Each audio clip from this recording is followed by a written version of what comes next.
station of Fox Sports. We are Black Hawks. We are Detroit. Tigers baseball on Fox Sports Detroit is presented by Bell Tire.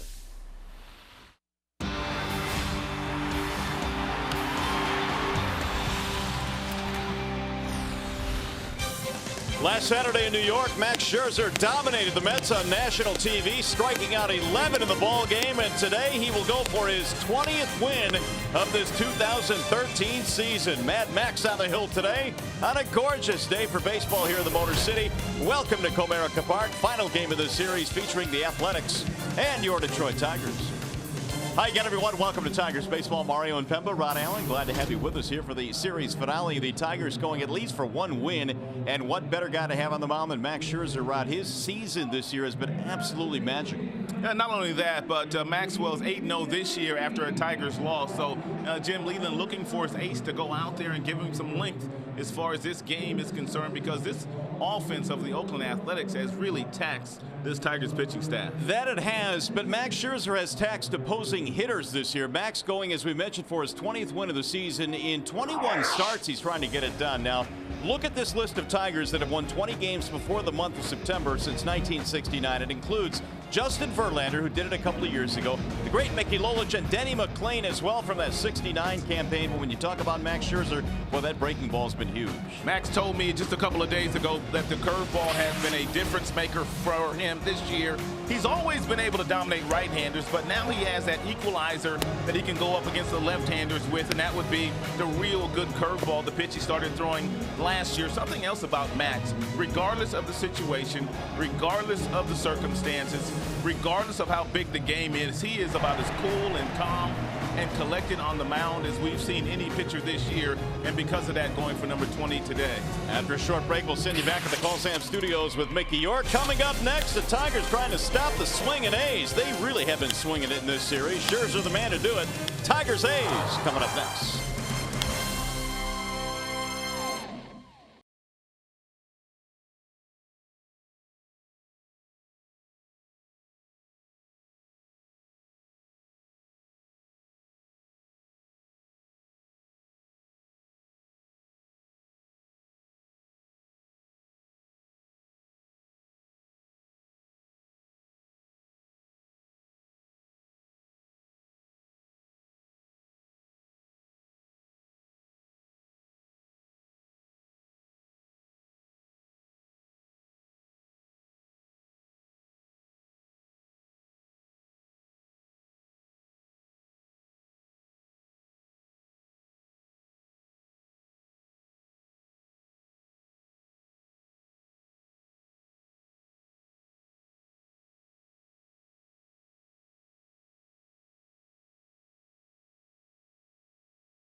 Scherzer and the Tigers take the field. Max going for his 20th win of this 2013 campaign. Beautiful day for baseball here in the Motor City, and Max Scherzer this afternoon is presented by Family Heating, Cooling, and Electrical.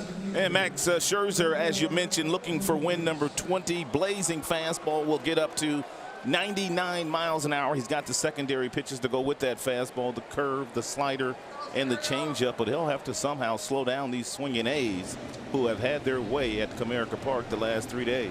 That they have. They are going for the sweep here this afternoon in a 4-game series finale as Coco Crisp stands in to start things off. We are ready for baseball. The first pitch of today's ball game.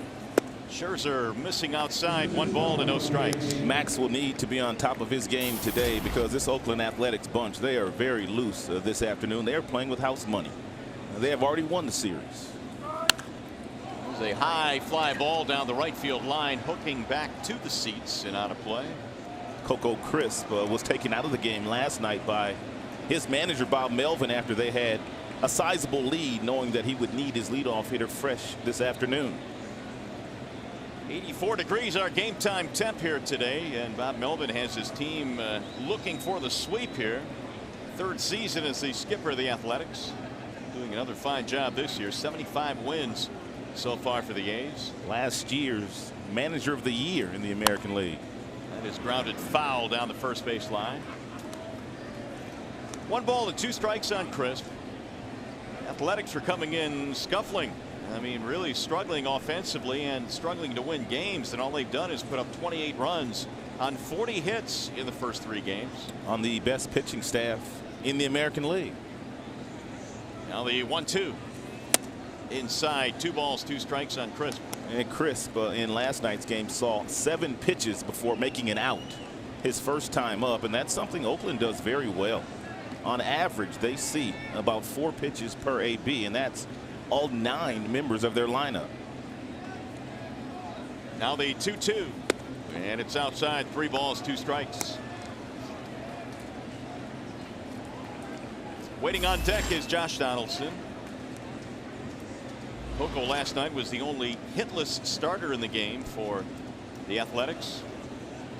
They put up a season high 21 hits. Slash toward left center field. That looks like trouble. It's down. A base hit, maybe more. Let's see. Crisp on his way to second, and the throw is tardy. It's a leadoff double for Coco Crisp. So despite going hitless last night, he gets it started early here today. Coco Crisp is a pretty good fastball hitter. Therefore, Max goes to the changeup on the 3-2 offering, and it's not a bad pitch, but give Crisp some credit. He stayed with it, kept the head down, and really didn't try to do too much with it, and got himself a double into the left center field gap. Well, the one thing the A's have done really well in this series is scoring first. They've done it in each of the first 3 games, and Crisp has now set them up for the possibility of that happening again today. When Crisp is playing the way really that he has played this entire series, you get the Oakland Athletics club we've seen the last 3 days. But when he's not healthy and he's not on the field, their offense is not nearly as lethal as it has been here for this series.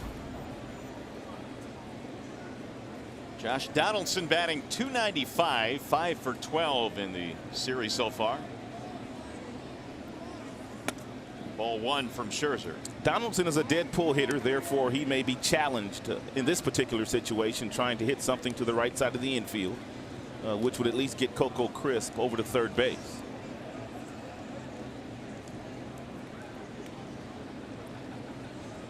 Max lifetime against these A's, a 3.24 ERA. Here's the 1-0. That's a strike right at the knees, outer edge. 1-1 on Donaldson.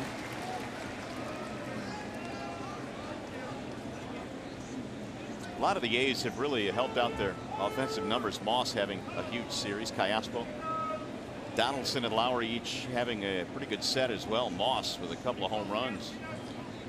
Had a big game last night.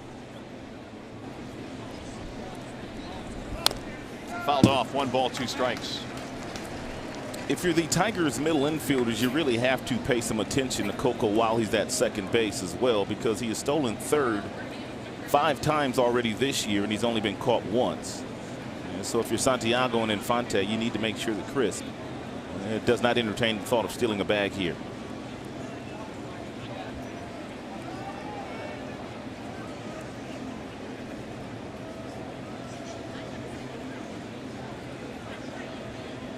And the 1-2. Swing and a miss. Got him on strikes. Donaldson is out of there. Max has been one of those guys for the majority of the year that hovers right around 90, 91 miles an hour with his fastball in the first inning. But because of the runner in scoring position, 95 with that four-seam fastball by Donaldson. We'll bring up Jed Lowrie. The Athletics came into this game for the season batting .258 with runners in scoring position, but this series has been much different. .429. Lowrie batting .291 overall. High fly ball right field. Kelly backing up, circling at the track to the wall. It's going to carry out. It's gone. That is 11 straight games where the Oakland Athletics have hit a home run. 11 in a row.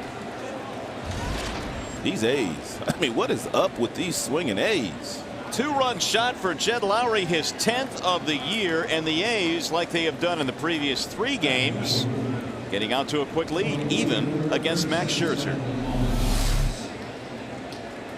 Fastball that kind of leaked right back over the heart of the plate, and Lowrie was looking for that heater. He got that front foot down and caught it just right. They are making Comerica Park look small. Brandon Moss, the batter. 8 RBIs in this series for Moss. Big game last night. 2 homers in last night's game. And on the season now, a career high 24 long balls. Scherzer touched up for a 2 spot here in the first. Breaking ball drops in.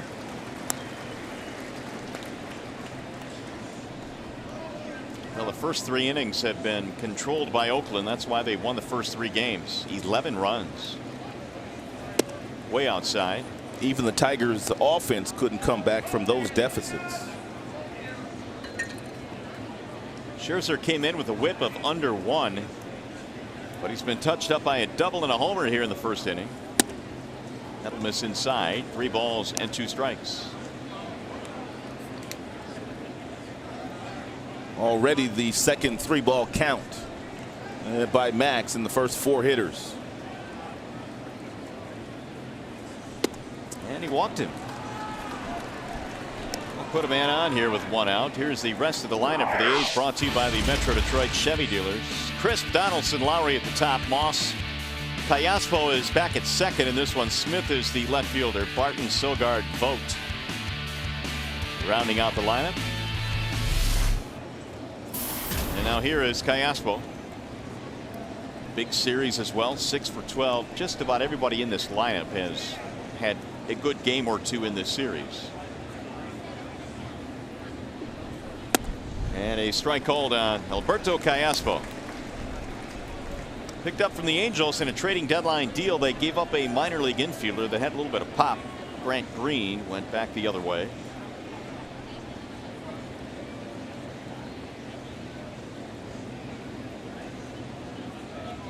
Here's the 0-1.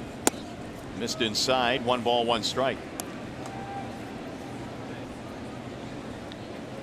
A's have now homered in 11 straight, and they have 32 homers in the month of August, which is 3rd in the American League. Really heating up this month, at least with the long ball. Here's the 1-1. Swing and a miss. Good changeup there by Max to a hitter that's kind of had his way against the Tigers in his career. Alberto Callaspo. 1-2. Double homer and a walk in this inning for the A's. Still only 1 out.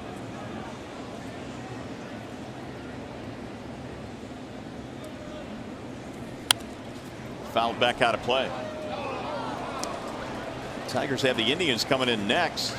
This will be the final meeting of the season between these 2 clubs. They played in April, and they're finishing out their series here in late August. If Max is going to get a swing and miss out of Callaspo, it's going to have to be on an off-speed pitch. Callaspo, really good hand-eye coordination, usually puts fastballs in play.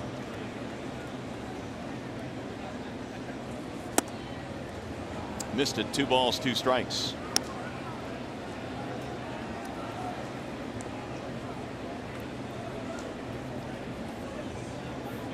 Leland has seen this pattern repeat itself the entire series with a quick early lead for the A's. That's lifted back out of play. Tigers this year have been able to count on Max following a loss. 8-0 this year with a 3.08 ERA. But the A's again have taken an early lead. Callaspo's been a tough out. He strikes out once every 13 at bats. Toughest guy to strike out in the American League. Checked it. Did not go, and now the count is 3-2. Bob Melvin in this series, in this particular count, he really hasn't started the base runner that often. But with Callaspo and the fact that he doesn't strike out very often, he might just turn Brandon Moss loose at first base on the next pitch from Max. He's going to do it with anyone. He might as well do it with this guy. And if he doesn't, then we know something. He doesn't. Swing and a miss. We know something. He struck him out. Callaspo never strikes out, and he kept his runner at first. Take a look at the Tigers starting defensive lineman this afternoon behind Max, and it's a defensive alignment. Once they get into that dugout, they'll be trailing by a couple of runs. Dirks, Jackson, Kelly, Fielder, Infante, Santiago, and Miggy, and Brian Pena getting the start behind the dish today. Avila caught the first 2 days of the series. Yeah, Jim said Alex is fine, just doesn't want to push it, coming back from the concussion list, so he gets the day off despite the fact that he had really good numbers against Bartolo Colon. 2 outs now. Here is Seth Smith. It's ball 1 outside. Torrey Hunter also getting the afternoon off, at least at the beginning of this contest, and Torrey has monster numbers against the American League West. He's killed the West this year.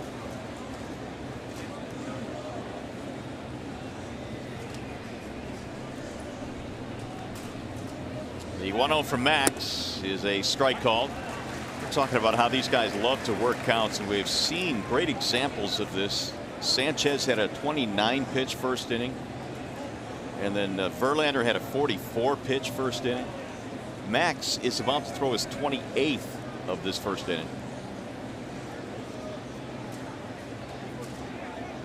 And here it is. Runner goes. Strike. Throw down to second. Is not in time. Caught him off guard. Max not paying any attention whatsoever to Brandon Moss. Therefore, before Max delivered that ball home, Brandon Moss had about 7-8 steps underneath his belt towards second base, and impossible for Pena to throw him out.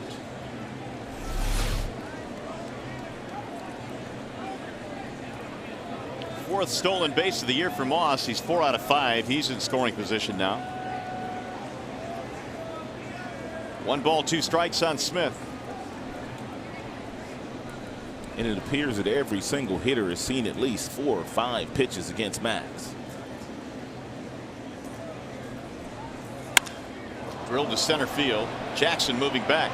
Still going back. He'll run it down. Inning over. However, 2 runs in and a home run by Lowry.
too early in this one on the Lowry home run.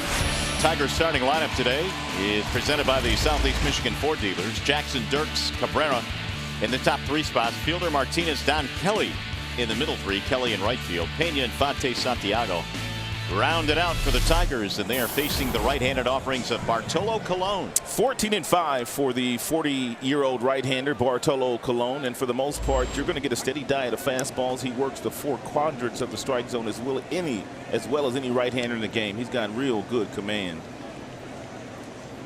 Searching for his 15th win. All-star this year, Colon. They shut him down for a couple of weeks with a groin injury. Bob Melvin also felt that the 40-year-old right-hander was starting to tire a little bit, so they gave him a little bit of a break. 2-1 now on Jackson. He'll be followed by Dirks and Cabrera. Torrey Hunter gets the day off. Former Cy Young Award winner Bartolo Colon. Here's the 2-1 pitch.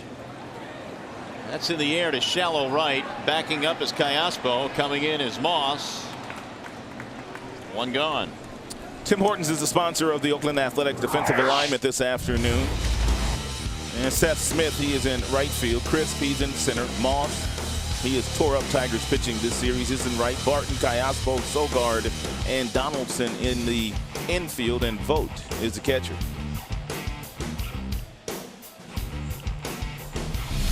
Here's Andy Dirks. 253 batting average for Dirks, 8 home runs and 30 driven in. He's had an RBI and a couple of runs scored in this series as Colon hits the outside corner, strike 1.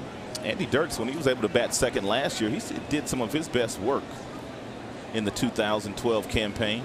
Of course, Torrey Hunter occupies that slot these days. Yeah, they really haven't had or needed anybody else to fill that spot because Torrey's been so consistent. Dirks, though, in the 2 spot here today, has good numbers against Colon, but he pops this one up. Who wants it? It's the shortstop Sogard. 2 gone. And so Colon now will face Miguel Cabrera. Bartolo is 40 years of age, out of Altamira in the Dominican Republic. And as Cabrera stands in, he will bring with him 43 home runs and 130 RBIs and some really good numbers against Colon. Chris Davis, the slugger of the Baltimore Orioles, was able to extend his home run total to 47 with a home run last night in Boston. So Miggy now trails him by 4 homers. It's all right. Still going to catch him. You said that for a long. You said that when Miggy was about 10 back. You told me he was going to catch him. It's pretty close. I mean, I think I said that after he hit that home run against Rivera, the first one. I mean, you just get the feeling that somehow he's going to get it done. Now, Davis does play in a more home run hitter friendly park. And he's up by 4 homers right now. Could you imagine if we had back-to-back triple crowns for Cabrera? I mean, it's stunning that someone could do that. He's that good. He really is. He is that good. Best hitter in the game right now. And before it's all said and done, with 1 or 2 more years of this assault on big league pitching, for me, best right-handed hitter ever. Ever. 2 balls, 2 strikes on Miguel Cabrera. And that one's off the plate. Colon tried to dot the outside corner, couldn't do it. He can spot his fastball. He can throw that fastball wherever he wants to. So make no mistake about it, this next pitch will be in an area where he feels like he can get a swing and miss out of Miguel Cabrera. And Miguel doesn't strike out very often. Pulled on the ground and through. It's a 2-out single for Cabrera. Tigers have their first base runner of the day. Miggy knew he was going to get a fastball from Colon on this 3-2 pitch, and it looked like it was a pretty good pitch. It was down in the strike zone. They wanted it right off the plate. He threw it, but it leaked back to the corner, and that allowed Miguel, who was looking for the fastball, to get out in front of it and lace it right past their shortstop, Sogard. Fielder stands in, and Prince at 262 has had a couple of hits, couple of RBIs in this series.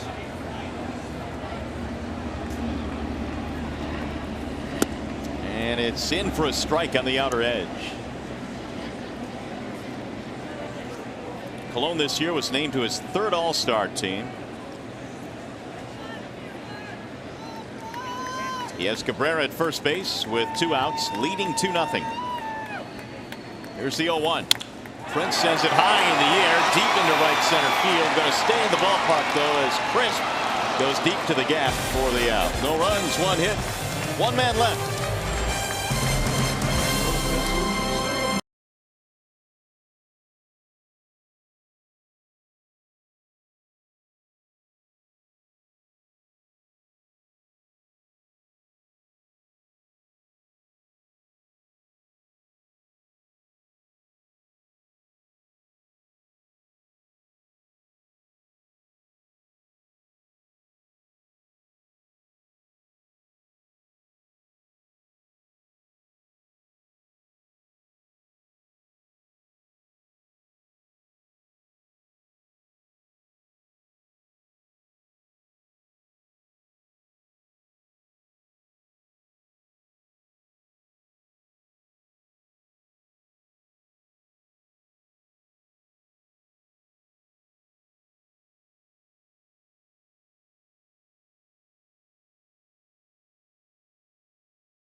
For the Athletics in this series, Coco Crisp gets into scoring position and then someone drives him in. In this case, it was Jed Lowrie who hit a 92-mile-per-hour fastball from Max Scherzer. Pena wanted the ball outside, but it leaked right back over the heart of the plate, and Jed Lowrie got his squad on the board first.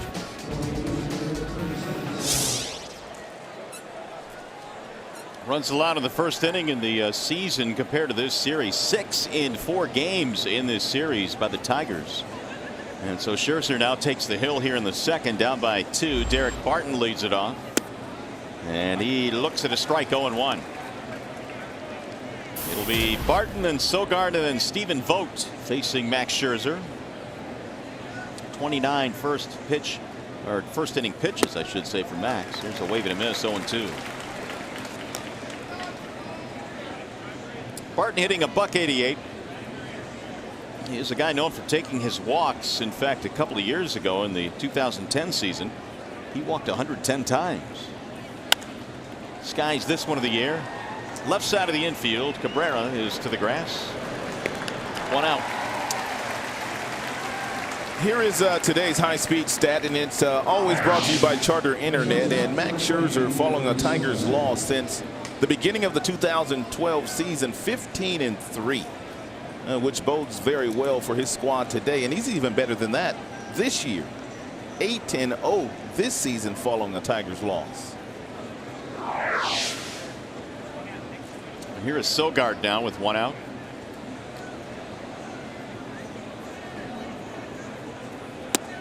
Sogard in this game is playing short this afternoon. Batting .265, couple of RBIs in the series. Here's Max's 0-1. We were talking last night about the fact that Sogard likes to wear glasses. Not too many guys in the major leagues will wear glasses, and because of that, his teammates have stuck him with the nickname Harry Potter. Here's the 1-1. That's foul straight back. In fact, you know, when the rookies at the end of the year have that little hazing thing where they all have to dress up. Right. They made him dress up in his rookie season back in 2010 as a wizard. They put a wizard cap on him and everything. Got him a cape. Those don't count because those are considered stylish these days. Here's the 1-2. Just off the plate. 2 balls, 2 strikes. Tigers will probably dress up their rookies about the time we head down to South Beach down in Florida. Can you see these boys walking down that beach with some of the get-ups they put the kids in? You know, I didn't even put that together, but you're right. That's the last road trip of the year. We might even see a bikini or 2. Stop it, please. Yeah, I don't like that visual either. No. I can no longer unsee that. 2 balls, 2 strikes. We'll see one, though. That's great. Maybe some pumps on it, No, too. just stop. Some bumps in a bikini? I'm giving somebody some ideas down in the clubhouse right now. Drill down the right field line. It is a fair ball. It's going to go to the corner. Here comes another extra base hit for the A's. Sogard with a double with 1 out. Talking to Max the other day, and he said the curveball this year has been a difference maker as far as him going from a very good pitcher to an elite pitcher. But this particular breaking ball, he hangs to Sogard, and Sogard got it right down the middle of the plate and is around the belt buckle, and he laced it down in that right field corner. But Max was also telling me that he really stumbled on this curveball. He was trying to throw a backdoor slider. He was trying to slow down his slider a little bit to the left-handers because he really couldn't get lefties out. And all of a sudden, he changed the grip a little bit and found the curveball that has been a really good pitch for him. So he stumbled upon this curveball that he's featured this year that has taken his numbers to a whole nother level. But as good as a certain pitch can be, it really does get back to location, right? I mean, you like that last breaking ball, he just hung. That particular one right there is a good one to throw on the very first pitch of an at-bat. Most hitters won't swing at that little get-me-over curveball. Stephen Vogt, the batter. Loops that one foul back out of play, 1-1.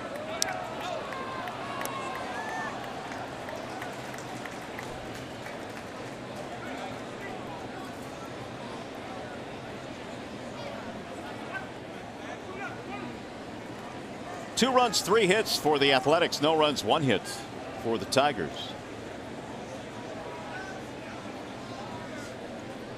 Vogt waiting on a 1-1.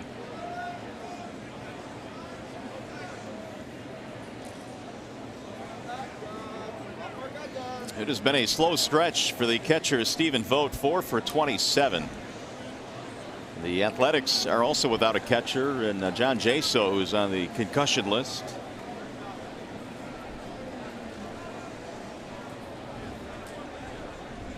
Here's the 1-1. Lifted in the air. Shallow center. Jackson coming on. It's a second out of the inning. And Sogard will retreat. Now Coco Crisp.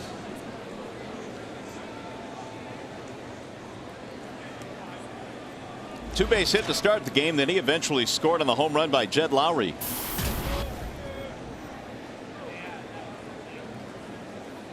The 14 home runs this year for Crisp, not quite his career high. He's a couple short of that.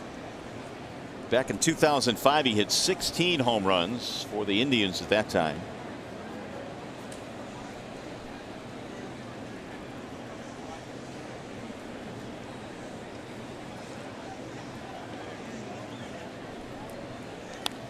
And he fouls that one off, 0-1. Chris was sitting on that first pitch breaking ball. You could tell by his reaction after he swung at it and missed. Very few hitters will go up there and sit on it, but that's good observation by Chris, knowing that Max has started to start guys off with that first pitch breaking ball. So was his swing too big for that? Probably so.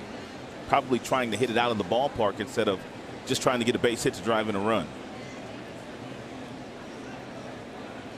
Max ready with the 0-1. Lifted down the left field line, foul, 0-2.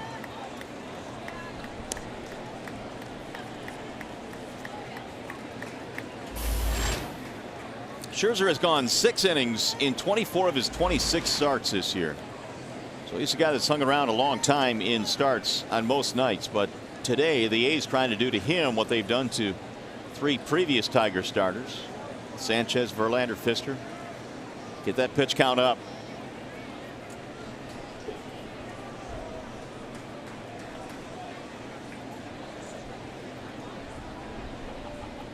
Now the 0-2. Pena set up outside. Max hit the glove, but it's just off the plate. 1 ball, 2 strikes on Crisp. If Max decides to go back to the breaking ball, he needs to make sure that he gets it in an area where Crisp really can't do any damage with that. And that would be down and in, right towards that back foot.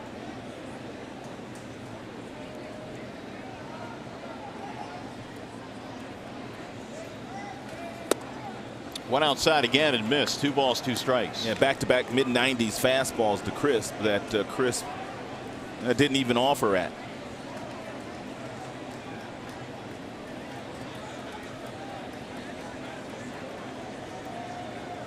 Coco trying to keep it going for Josh Donaldson, waiting on deck. The Athletics bat in the second. They lead 2-0.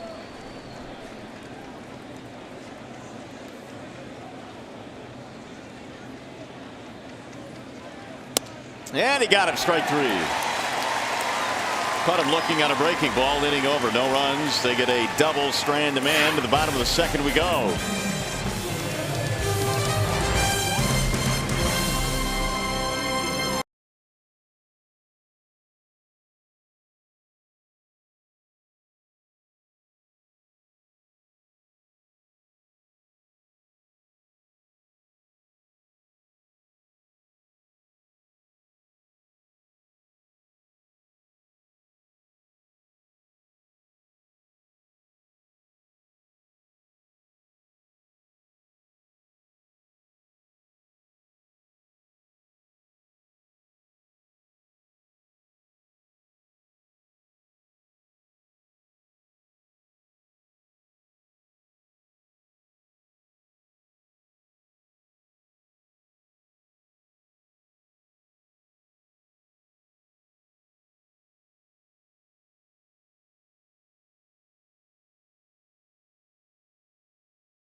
We go to the bottom of the second here at the ballpark today. The Tigers trying to avoid the sweep. And right now they're down early. Victor Martinez, Don Kelly, Brian Pena settling in against Bartolo Colon, who gave up a single to Cabrera in the first inning with no damage. Victor's batting average up to .294 as he looks at ball 1 high. 2 runs on 3 hits for the A's, no runs on 1 hit for the Tigers. Martinez with 11 home runs. He's knocked in 70. Bouncing ball right side on the backhand there. Barton. Colon comes over to win the race to the bag, and 1 gone. And while we have a chance, let's check in with Shannon Hogan. She is manning our Twitter page today. Shannon. That's right. It's Twitter Takeover Thursday, and I'm chatting with the fans on Fox Sports Detroit on our Twitter feed. And Mario and Rod, I have a question for you from one of our fans. They're wondering, why do you think the Tigers are struggling with the A's this series? Is it just a coincidence? I have to chime in just real quick and say Jim Leyland did say last night after the game he felt like maybe the A's were in on their pitchers meeting. Well, it has seemed like that a little bit in this series, but no, I don't think it's a coincidence. I think, Rod, when you look at the attack that the A's have had in this series, they've gotten the Tigers starting pitcher out in 5 innings in each of the first 3 games. So they've done a great job of working counts and getting into that middle relief. That's old school baseball. And Charles Davis is the hitting coach for the Oakland Athletics, and he could really work a count himself, and he had tremendous power, just like the guys that he teaches on a daily basis. And when you add in the fact that the Oakland Athletics preach that as a team, plate discipline, they have really taxed the Tigers starters in this series. And when you get into any team's middle relief, it's usually not going to be a good sign. And you guys, you know what? I talked about this yesterday in the pregame. Only 2 other teams in the bigs right now have seen more pitches than the Oakland A's. Their plate discipline is absolutely fantastic. If you have any more questions for Mario and Rod and just want to chat on our Twitter feed, you can chat with us at Fox Sports DET, and we're going to be chiming in as the game moves on. Thanks, guys. All right, Shannon, thanks. We will check in with you later. Tigers are going to score some runs today against Colon. Earlier in his career, he had good numbers against Tigers, but the last number of times Colon has gone out there against Detroit, he hasn't fared very well. So they're going to put some runs on the board. In the air toward left field. That'll be routine for Smith. And there are 2 gone now. Well, if the Tigers combine for 3 or more home runs in this game, bring a copy of the box score to a participating Arby's location tomorrow. Get a free small order of curly fries. Here's Brian Pena. Colon has not beaten the Tigers since April of 2003, which is really kind of stunning with some of the seasons he has put up. There's a strike call. Off speed pitch there. Change up variety out of the hand of Colon after really just about every pitch being a fastball. Line drive, base hit the other way.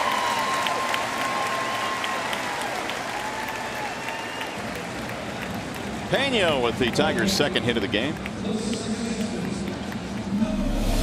Fastball up in the zone, and these usually don't get to the catcher's glove.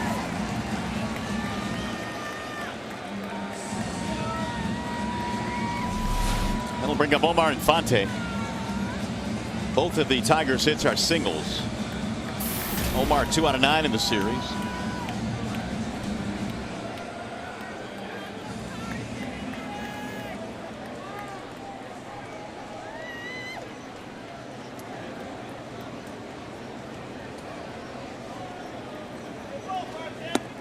And a ball inside, 1-0. Last time Colon defeated the Tigers, it was April 13th of 03. Struck out 9 in 7 innings since then. He has, well, gone 0-7 with an ERA of north of 7 versus Detroit. Checked it low and away, 2-0.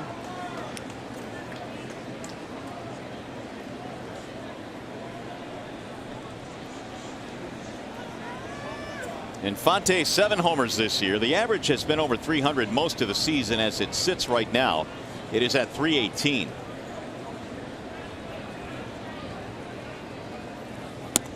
And Colon again trying to hit the outside corner, unable to do so. 3-0.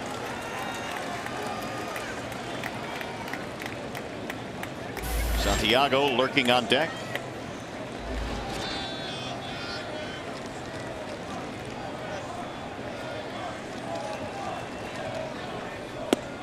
That's in for a strike. 3-1.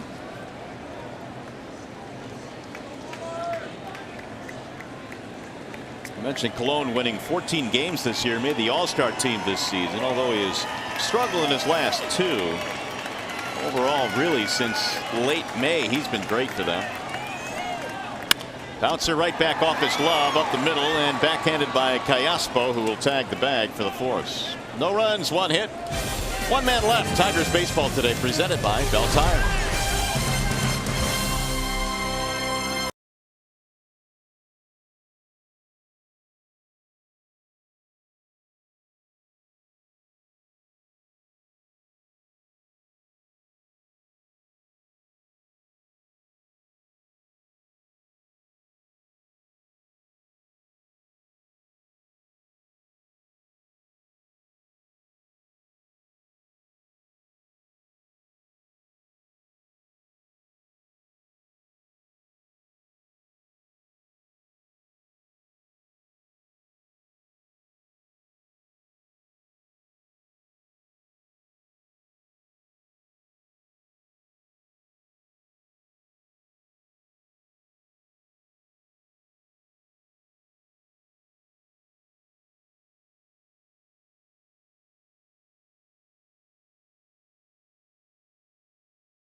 Today's Ace Hardware Scott's fan poll question of the game. What is the most impressive single season feat in baseball in your opinion? Is it A, winning 20 games, B, striking out 250, C, 150 RBIs, or D, 50 home runs or more? What is more impressive? To enter your vote, text ACE, then a space, the letter answer to 37338. Well, on a warm, humid afternoon here, the Athletics going for the sweep, but the Tigers off to a good start. They lead Detroit 2-0 as Josh Donaldson leads it off. And Donaldson, then Lowry and Moss. 2, 3, and 4 in Bob Melvin's lineup. Wave and a miss on a breaking ball, 0-1 on Donaldson. He struck out back in the first. Donaldson had that big first half. We mentioned probably deserved to be in the All-Star team, but there were only so many spots available. Coming out of the break, he went 17 games before he got his first RBI. Ball outside, 1-1. But overall this year, his numbers really good. He's hit around 300s at 294 now.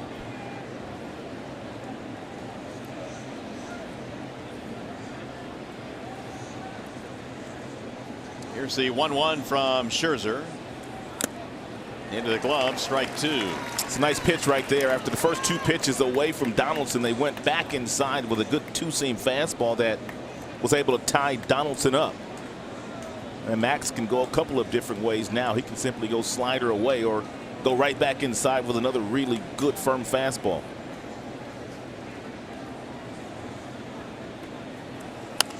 Popped him up.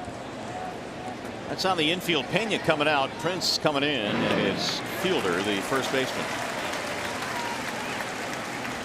One gone here in the third. Max, of course, going for his 20th victory in 21 decisions. How about guys that have gone 19 wins in their first 20? Not many. Max, Clemens. Clemens would go on to win 20 of his first 21. It was back in 2001 with the Yankees. They were talking in 95, 96 in that range, where Clemens was probably done. But that was not the case. There's a ball outside to Jed Lowry. Lowry with a 2-run homer in the first. His 10th of the year. Swing and a miss. 1-1.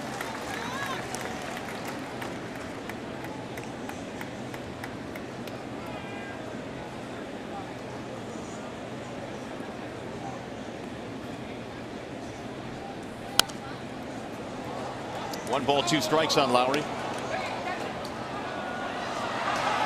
39 doubles this year for Jed Lowry.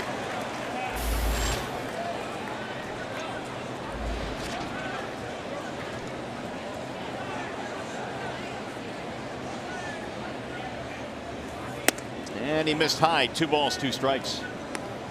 Lowry, another one of those guys who played his college ball at Stanford. He was college teammates with Carlos Quinton, John Mayberry Jr., Sam Fuld. They were all on the team when Lowry was there.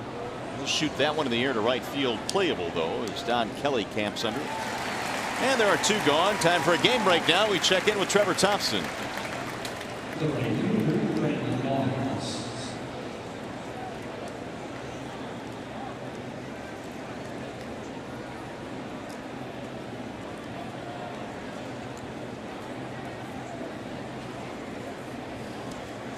All right, Trev, thanks. Boy, the Angels have been scuffling. There's a look at the AL wild card standings. The Angels, one of the biggest, I think, disappointments in baseball this year. 18 games back. Pujols done for the year. Hamilton has not been what they expected. They, I think, along with Washington, probably the 2 biggest disappointments. There's a ball outside. I would agree with that. Los Angeles really hasn't had good, consistent starting pitching this year, and it's tough to win without good pitching, despite the offense you might think you have. I think that's really a classic case of maybe not putting enough money into the pitching and just going too much on the offensive side. Agreed. They did go back after Zach Greinke, but Greinke decided to go up the freeway to the Los Angeles Dodgers. He would have been a difference maker for them. Yeah, and he's pitching extremely well, and right now is a difference maker for LA. 3-1 on Brandon Moss with 2 outs.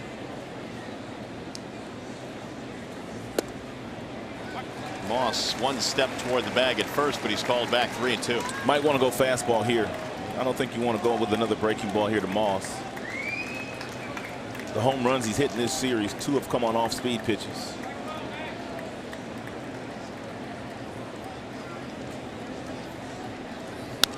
Fouled back. I like that. Get it a little higher, though. It'll get Moss to swing through it. That was 93. He might need to get up to about 95, 96.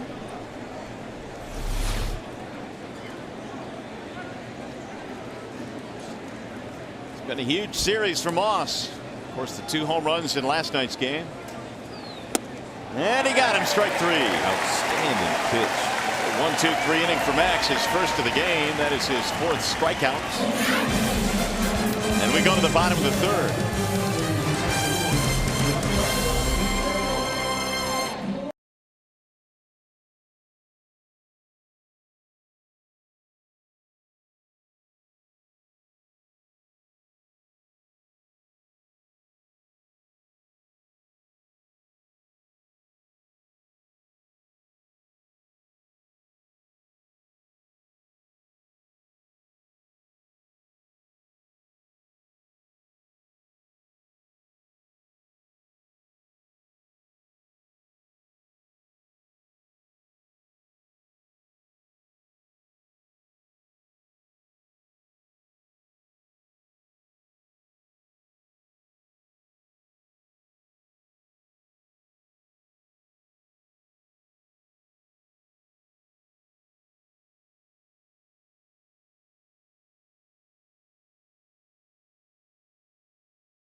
Bottom of the 3rd on a warm afternoon here in the Motor City. 2-0 in favor of the A's as the Athletics are going for the sweep here this afternoon.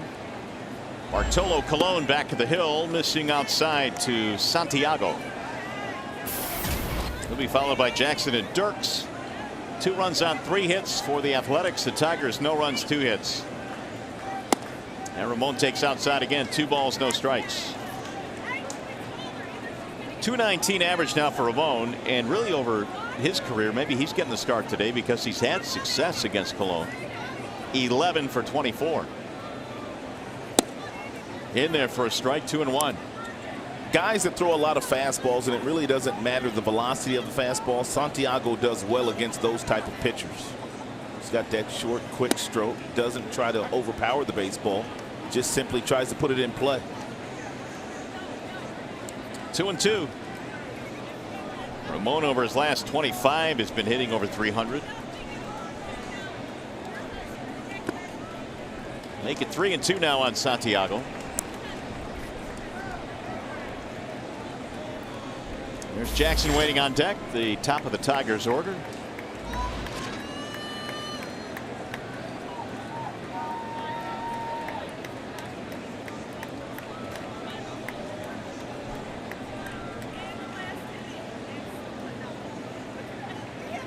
And the 3-2. Bouncing ball left side, gobbled up there by Donaldson. Santiago's out of there. 1 out.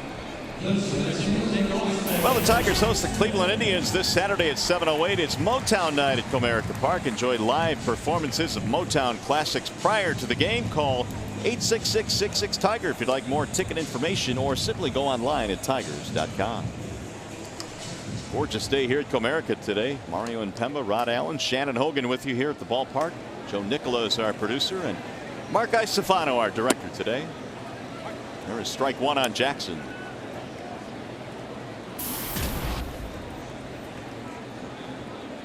Jackson flying out his first time up. Here's a strike called. Colon used to be one of those guys that could throw you a fastball at 100 miles an hour in the ninth inning, about 110 pitches in when he was a little younger.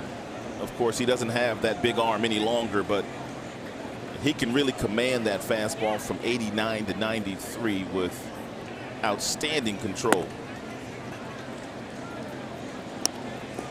That's one of the tougher things to do for guys that are power pitchers when they're younger. I mean, guys that really throw hard, that when you do lose a little bit of that steam, you still learn how to get big league hitters out. Driven on a line to right field. It's going to get down, a base hit. And Jackson is on with a one-out single. One of the few off-speed pitches Colon has thrown in the game. That one at 84, really good swing by Austin Jackson. Only the second hit in the series for AJ.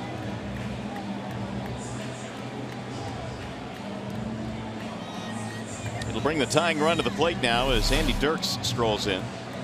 2-0 A's have the lead. We're in the third. Andy popped up his first time.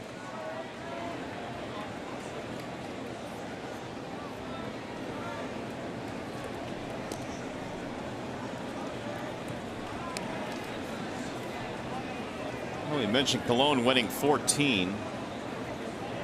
11 wins for Griffin, 10 wins for Parker.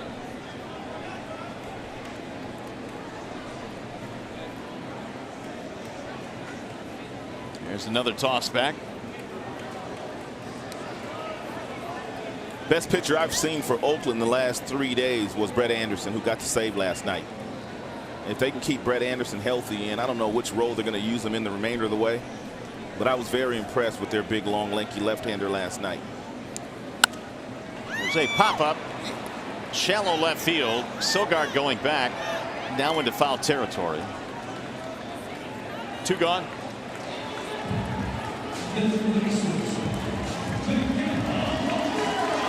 That'll bring up Cabrera.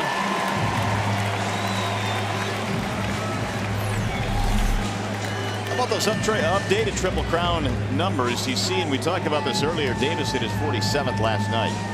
So he is standing in the way right now of Cabrera in that home run column. Mickey's got the other 2 on lockdown.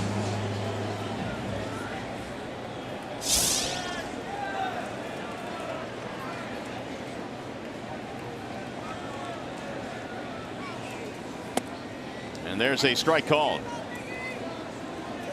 The Athletics have 4 10-game winners for the first time since 2006. Joe Blanton, Dan Herron, Esteban Loaiza, Barry Zito were all on that staff. They won 10 or more. Tigers, of course, this year have all 5 of their starters with 10 or more. Foul tip 0-2.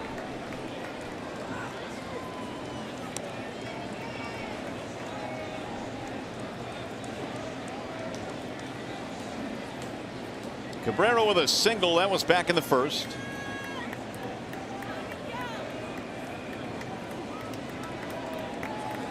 They just got Colon back off the disabled list today with a strained groin. They certainly will need him down the stretch. That Texas team playing pretty good baseball. They lead the way in the West. Swing and a miss to strike him out. Cabrera is gone, and so are the Tigers. Through 3 here at the ballpark. Still 2-0 A's.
The game presented by the new quarter pounder BLT. Using your cell phone, text Tigers, then a space, and then the player's uniform number to 37338, or vote online at foxsportsdetroit.com. Max Scherzer back at the hill now. The Tigers are still down by 2 as we go to the 4th inning at the ballpark. 85 degrees right now. It is a warm afternoon here in the Motor City. There's a drive to right field. Kelly is on the run, won't get it. Up against the right field wall. Callaspo is on his way to second. He'll pull in with a double. So Callaspo just keeps hitting in this series. That is his 7th hit. Callaspo got himself a fastball that was inside. He cleared his hips out of the way nicely, which allowed him to get that bat through the strike zone in a very quick manner, and he drilled that ball one hopper off the gate. 4th hit of the day now for the Athletics.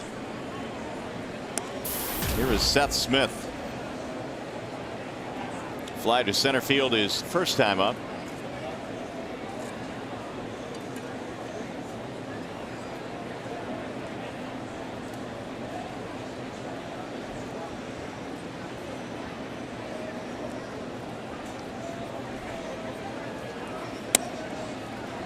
That one bends in for a strike. 0-1 on Smith. And Max coming off a very stressful start. His last start on Saturday in New York.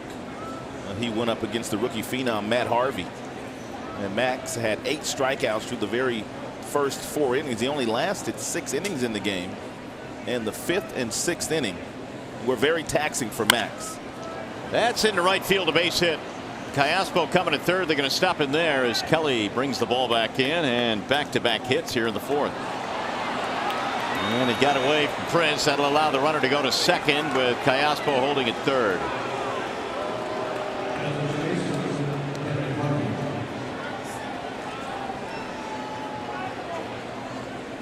And we told you that Max's go-to pitch has been his curveball against left-handers this year. It's been a really good pitch for him, but the majority of the hits today that left-handers have gotten against Max have been on the fastball.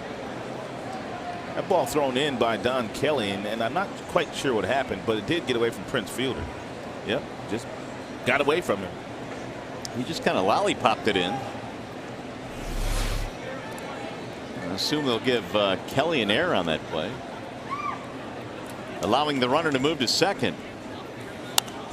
And it's popped up foul, back out of play. Derek Barton is the batter.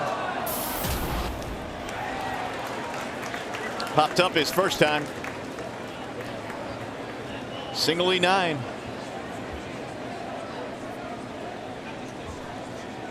And now the A's have a chance to get 2 more.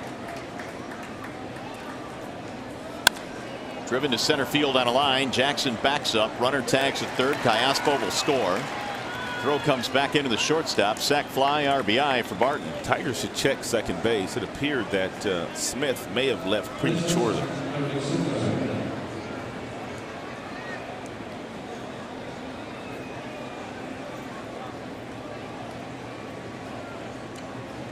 Three-0 ball game, and the infield coming in. Take a look at Seth Smith on second base. Thought maybe he took off before that ball got in the glove of Jackson. Runner at third, 1 out. Sogard trying to get the run in. And he fouls it back out of play.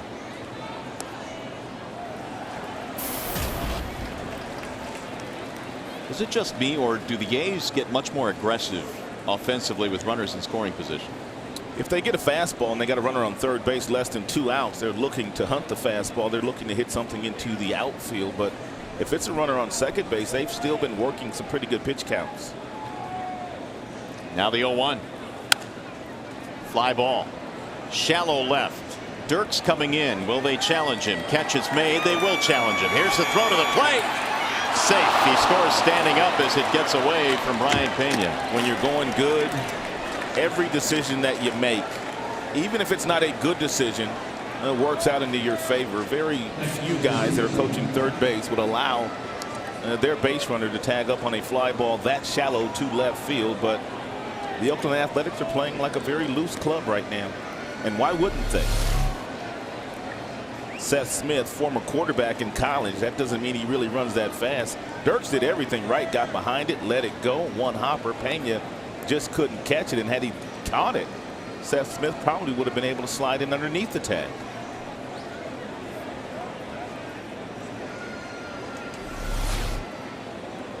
Here's Vogt. That's in for a strike. Really surprised there. They sent the runner. You're right, man. They're just playing loosey-goosey today. House money today. And they lead 4-0. Vogt strokes one to right center field. That's going to get down a base hit. 2-out single for the number 9 hitter. 5 hits now for the Athletics.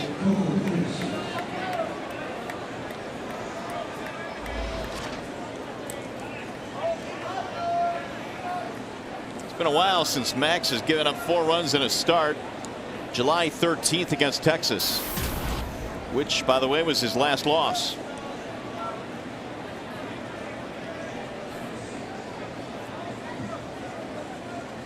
Here is Coco Crisp.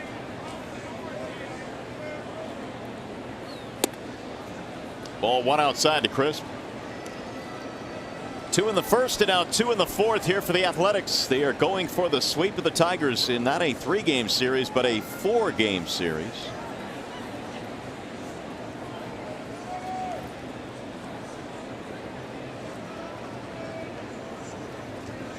Here's the 1-0. High, towering fly ball. Backing up Kelly, edge of the warning track. That'll end the inning. However, 2 more runs in for the A's.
Four nothing to the Oakland A's as we head into the bottom of the fourth. I'm Shannon Hogan here, and I am taking over the Fox Sports Detroit Twitter page all game long. We've been getting some great questions from the fans. One for Mario and Rod that I'd like to share with you from Trevor Beach, and he wants to know, Mario and Rod, will Miggy catch Davis to win the Triple Crown again this year? Well, I've been on record as saying yes, and I base that, Shannon, on the fact that look what we saw Miguel do last September when he put his team on his back. Not only won the Triple Crown, but got him into the playoffs. So, Rod, I'm going yes on that. I would not disagree with what Miguel has done in the month of August. I mean, hitting a home run every 2 games. There's no doubt that he can do that. But you guys, in the month of September as well. You guys, it does seem like people have been waiting and waiting and waiting for Chris Davis to fall off, but then he goes out and hits another home run. I mean, do you see him slowing down at all, or will Miggy just have to start hitting home run after home run again too? Well, I think Miggy's just going to get hot and just roll in September. I really do. I think Chris Davis is going to slow down. I think he's in an area, and I take nothing away from Chris Davis. He's had a career year this season for Baltimore. A lot of home runs, a lot of runs driven in, high batting average. But I think there is due a correction in the market as far as Davis is concerned. But Miguel Cabrera, I don't think as much. He's been doing this for about the last 4 years. All right, thanks, guys. Keep chatting with us on Twitter at Fox Sports DET. I'll check in with you guys a little bit later. All righty, Shannon. Thank you. Right now it is 4-0 in favor of the A's. The Tigers get a leadoff single from Prince Fielder.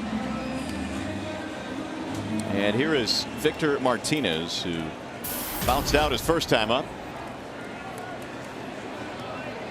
Colon has struck out just one Tiger so far in this game, and ironically that was Cabrera back in the third.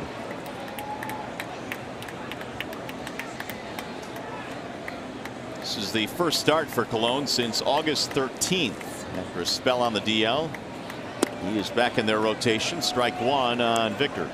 Colon has thrown a total of 47 pitches. 89% of those have been fastballs, anywhere from 89 to 91 miles an hour. And it will stay that way until he leaves the game.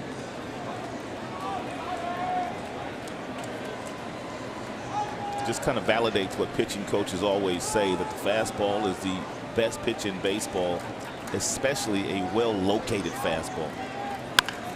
Driven to right field. That's a base hit. And that'll put Prince at second. Back-to-back hits now for the Tigers here in the fourth.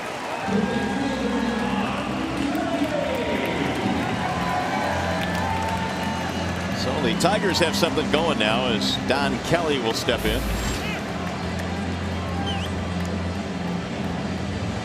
That is Victor Martinez's 80th base hit since the calendar turned to July, which paces the majors. 80 hits in the last 2 months. It's his 9th hit in this series.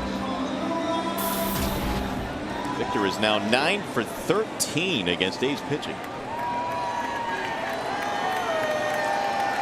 Kelly is up there. He flied out his first time up.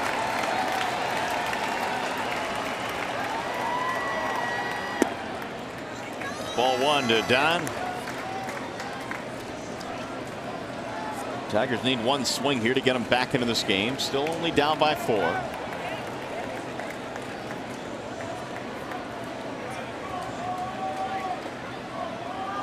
Here's the 1-0. 1 ball, 1 strike on Kelly.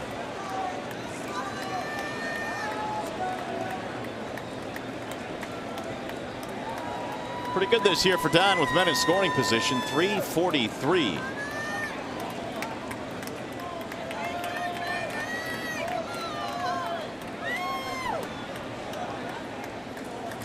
Way outside. 2-1.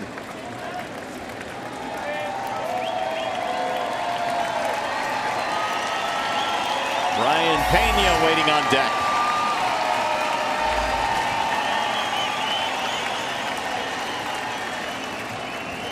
Here's the 2-1. Lifted back out of play. 2 balls, 2 strikes. Kelly since early June has been hitting in the 290 range. Jim Leyland going with Kelly in right today as Hunter gets the day off.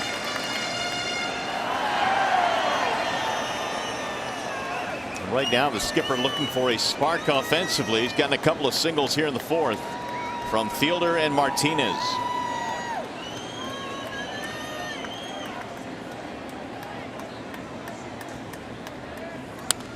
Fouled back again.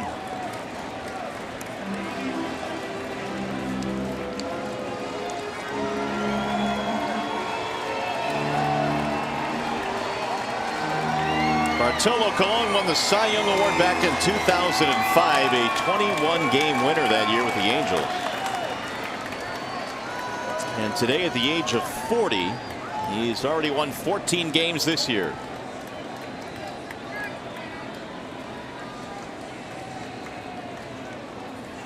Bouncing ball right side of the infield. Barton goes to second one. That's all they're going to get.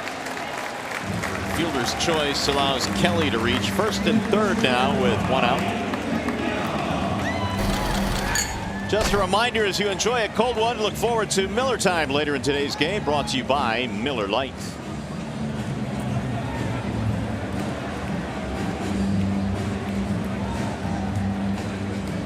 So here's Pena, who's singled back in the second.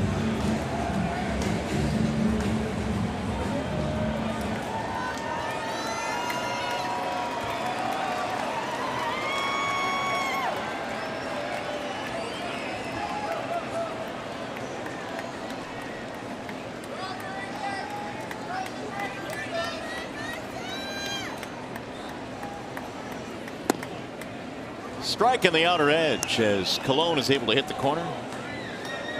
No balls in 1 strike. What a transformation it's been for Colon from when he first got to the big leagues with the Cleveland Indians. Hard thrower.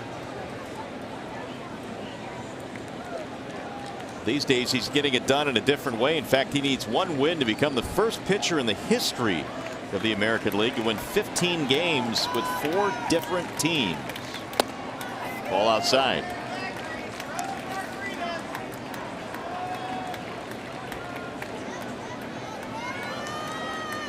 He's done it with the Indians, the White Sox, and the Angels, and now trying to do it with the Athletics.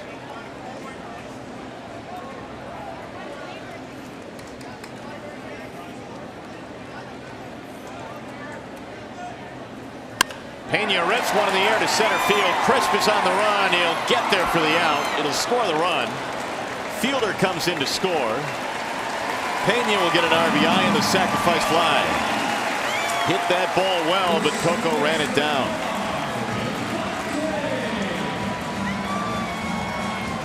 Four to 1 ball game. Thought maybe this ball had a chance of getting into the gap in right center field. A 4-seam fastball that's up in the zone that Pena drives in that direction, but Crisp, with that speed he has at that position, it made it look rather routine. Here's Infante. Pena gets his 22nd RBI of the year.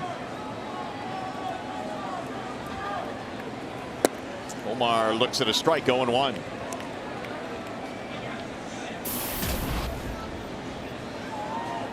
Two for 10 in the series for Infante. He's batting .317. Kelly at first with 2 outs.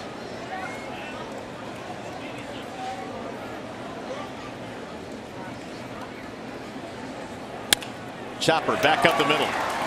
Callaspo on the backhand. Long throw, not in time. Beat it out. Infante, too much speed, infield single.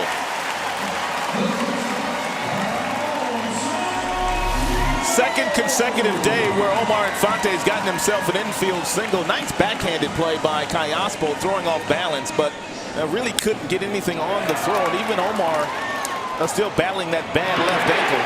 And they're fast enough to make it down the first.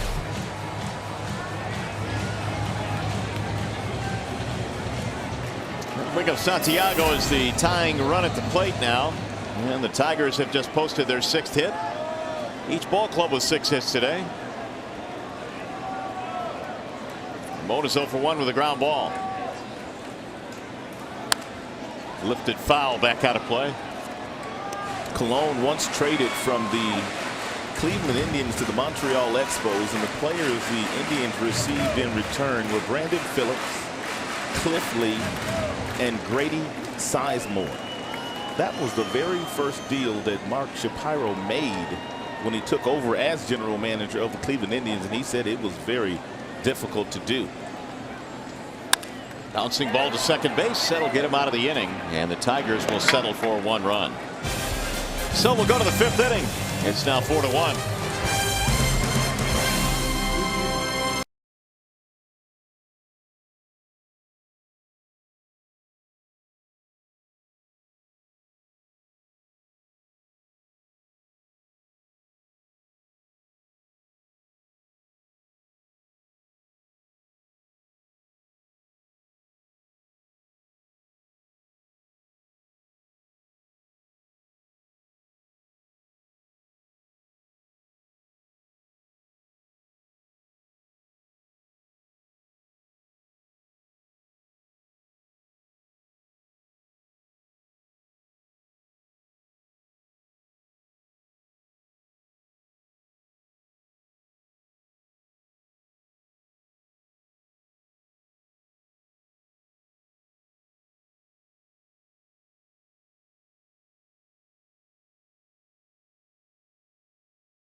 coming out of the hand of Max Scherzer. He's got the fastball that will get up to 98, but take a look at the window that he throws it out of. That's the low 3/4 arm slot, and it really doesn't matter which pitch he's throwing.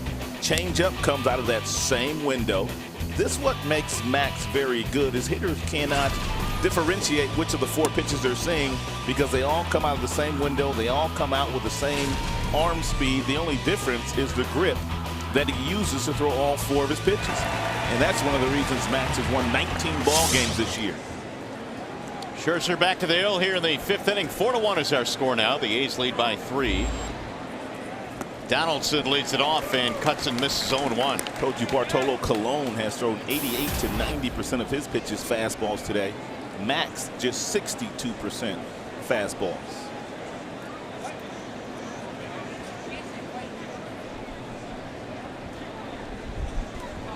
Strikeout pop-up for Donaldson. These are the 2, 3, and 4 hitters coming up for the Athletics.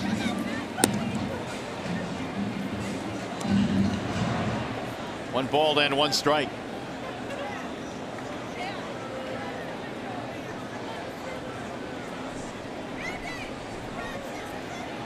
Donaldson 16 RBIs in his last 20 games coming in. Here's the 1-1. Foul that one straight back, 1-2. Can't make a mistake to Donaldson with that fastball. Dead pull hitter. He's had a great year. And he has feasted on a lot of fastballs. And when you want to get him out, you have to make him hit the ball to center field or right field. And usually if you throw him a breaking ball and you're able to expand the strike zone a little bit outside with 2 strikes, you can get a swing and miss. Driven down the left field line, foul. Max has got to get that breaking ball off the plate about 3-4 more inches.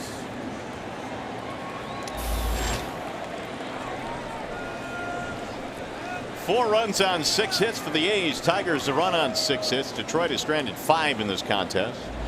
Scherzer gave up 2 in the first, 2 in the 4th. Now the 1-2. In the air to right field. Kelly is on the run. Not going to get it. It'll go to the wall, and it's extra bases for Donaldson, who will take the turn. He's coming to third, and he's in with a stand-up triple.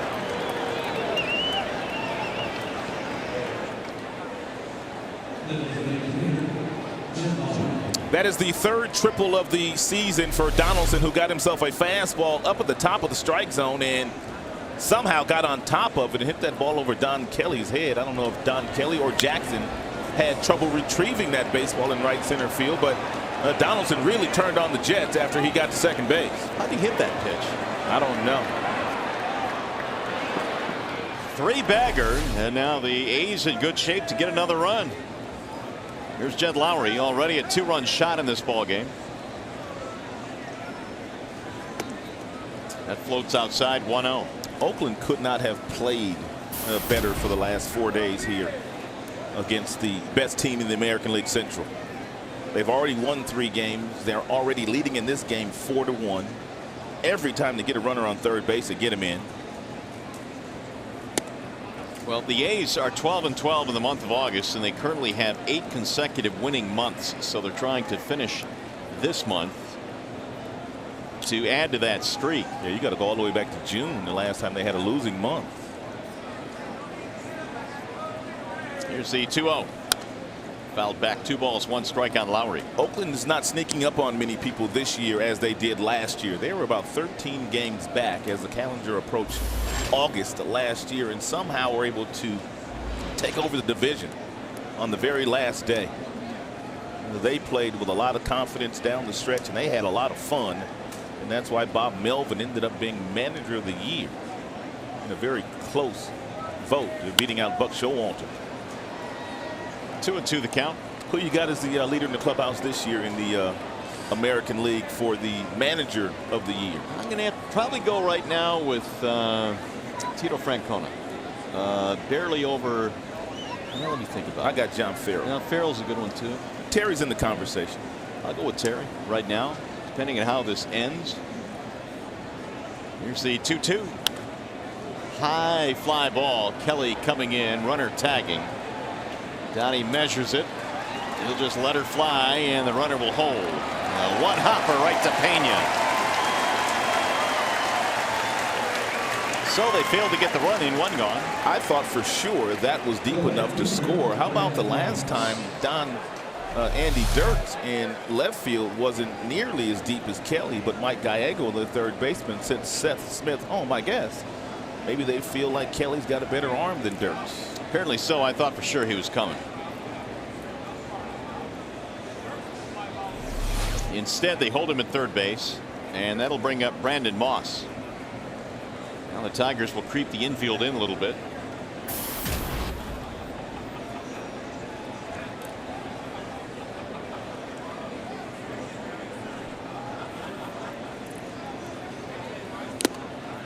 Foul tip 0-1.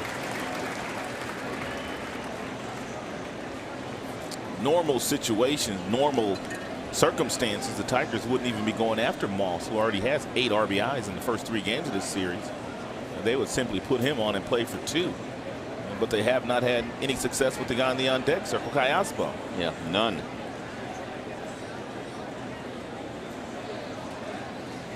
The 0-1 is outside. 1 ball, 1 strike. Also think the fact that Moss does strike out, although he's had a really nice year, 24 homers, he's driven in 66. He is prone to strike out. Home runs, strikeouts, they go hand in hand. Unless you're talking about Miguel Cabrera. He doesn't strike out that much. Scherzer ready with the 1-1. Here it is. Outside, 2-1. Moss joined the Athletics last year. In the month of June, he played only 84 games with them. They were all down the stretch, and boy did he respond. 21 homers in just 84 games. He was a 6-year minor league free agent before last season began.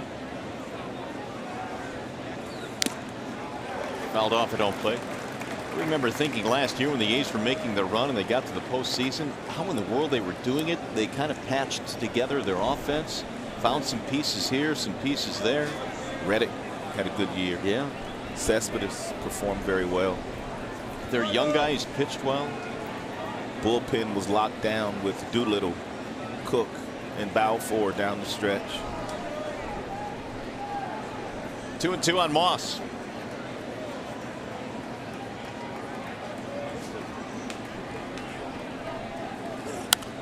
Fouled away. Got to get that fastball up a little bit higher to Moss. He'll swing at it. You just have to get it up a little higher. 4-1 A's. They got a leadoff triple here from Donaldson in the 5th. He's still standing there with 1 out. Last time up, he struck Moss out with a curveball, though he froze him on the 2-strike pitch. Moss didn't swing at it. Gonna go change up here.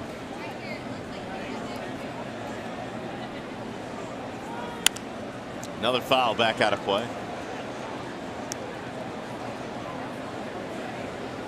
So the Tigers have not had a starter go beyond the 5th inning in this series. And Scherzer right now has thrown 89 as we play here in the 5th.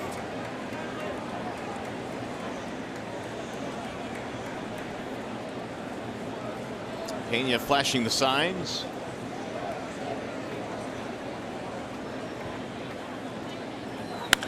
Driven deep to right field, way back, and this one is going to go. Moss has hit another home run in this series. He just cannot be stopped.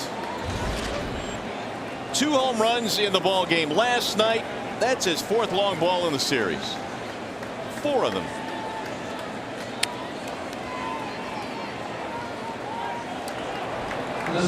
We're going to make that our Bell Tire pitch by pitch at how Max went after Moss with a base open and runner on third. They decide to pitch to him. Breaking ball there that misses. Fastball out of the strike zone. He's going to throw him a 2-2 off speed pitch that misses upstairs. He fouls it off, and then the next pitch Moss is waiting for the fastball, and he got it, and he hit it out of here. 6-1 ball game, back-to-back 2-run innings, and Scherzer is now down by 5 runs. Ball outside to Callaspo.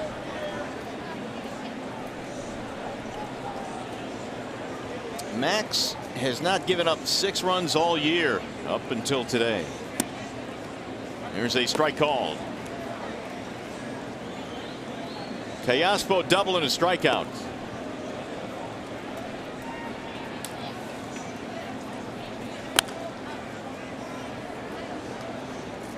Tigers now have some action. The recently recalled Luke Pekonen is warming up.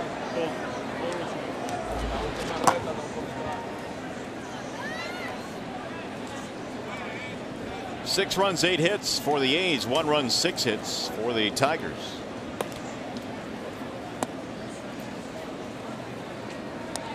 Brandon Moss has 25 home runs.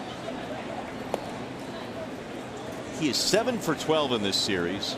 4 of those homers here against the Tigers. Slow roller towards second. Easy play there for Infante. 2 gone.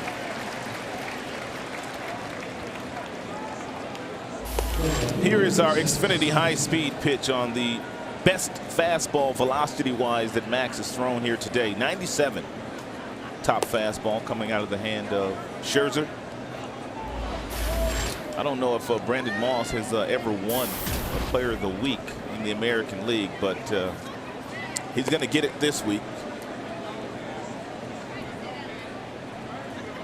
Here's Seth Smith.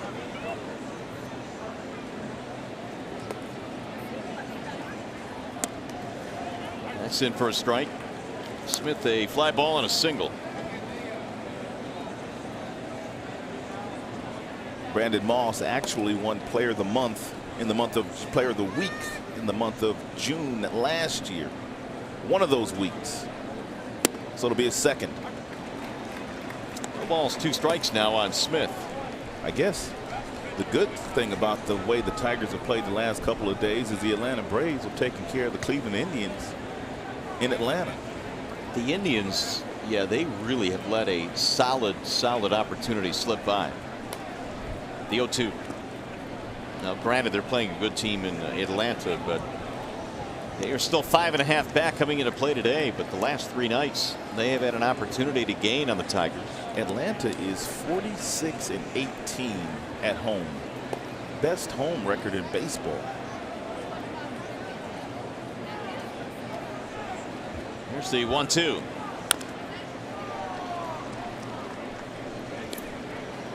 That was an even 100 now for Max.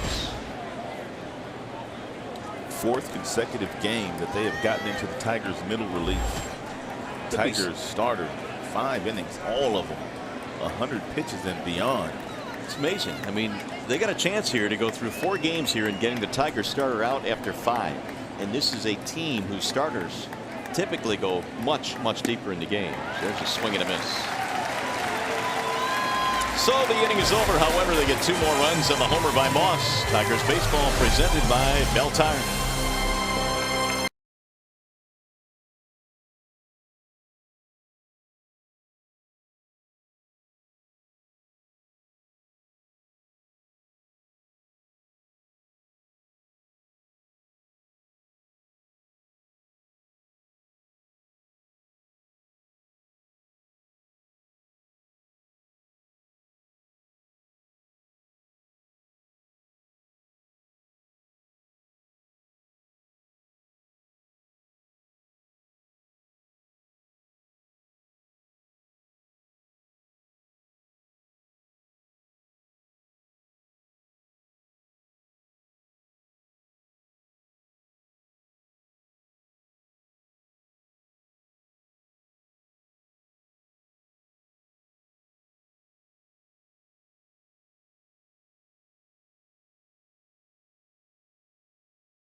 Bartolo Colon, the fact that he throws all fastballs, 90% of the pitches he's thrown today fastballs. But look at the catcher's glove. Every single fastball he throws right at Vogt's glove, their catcher. He went from a guy that could throw 100 miles an hour that had some control to a guy that's right now 89 to 92 with tremendous command. Hasn't walked a batter here today. And he's gunning for his 15th win of the season. Austin Jackson leading it off. Tigers now down by 5, 6-1. You know, I was talking about that deal back in 2002 where Colon left Cleveland and went to Montreal, and I was commenting on the general manager at that time, Mark Shapiro. Driven to right field and caught by Moss. Who said that was the hardest thing that he'd ever had to do. That was the first move he made as a GM. But he said he found comfort because that same evening he got calls from guys like John Schuerholz, guys like Dave Dombrowski. And what they told him was the 3 players that you got back in this deal are going to be great players in the big leagues. So he said that made it that much easier for him that those 2 guys who are giants in the game as GMs took the time to call him and kind of, I guess, console him a little bit, because that's tough to do. Well, and I think he needed it because Colon that year would go on to win 10 more games with Montreal and finish with 20 wins. So they needed the guys they got in return to really pan out. And really, when you look at what they've done recently and some of the pitching that they've traded away in Lee and Sabathia, they haven't had that big return. No, they haven't. And that's when it really stings, when you give away one of your big pieces and you don't hit on what comes back the other way. Cliff Lee has gone on to win a Cy Young, and he's one of the best left-handers in the game. Brandon Phillips, the things he's doing in Cincinnati are unbelievable. And Grady Sizemore was on that same track until he started to get all the injuries. 1 ball, 2 strikes on Andy Dirks. In fact, Colon that year became the 2nd pitcher ever to win 10 games in both leagues. 10 with Cleveland, 10 with Montreal. He should have made the All-Star team that year, but he didn't make it because he went from the American League to the National League. And there was some talk that they were going to put him on the National League team because he would have clearly made the American League squad that year. Colon again also winning a Cy Young, 3-time All-Star. Here's the 2-2. Fouled back.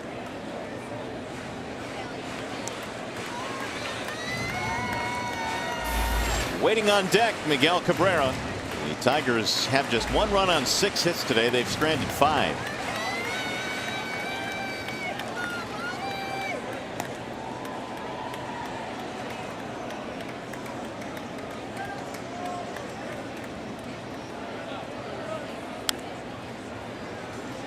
Tigers right now facing a sweep if they don't get the bats going. And the last time the Tigers were swept in a 4-gamer at home, 2004. And that was against the Minnesota Twins.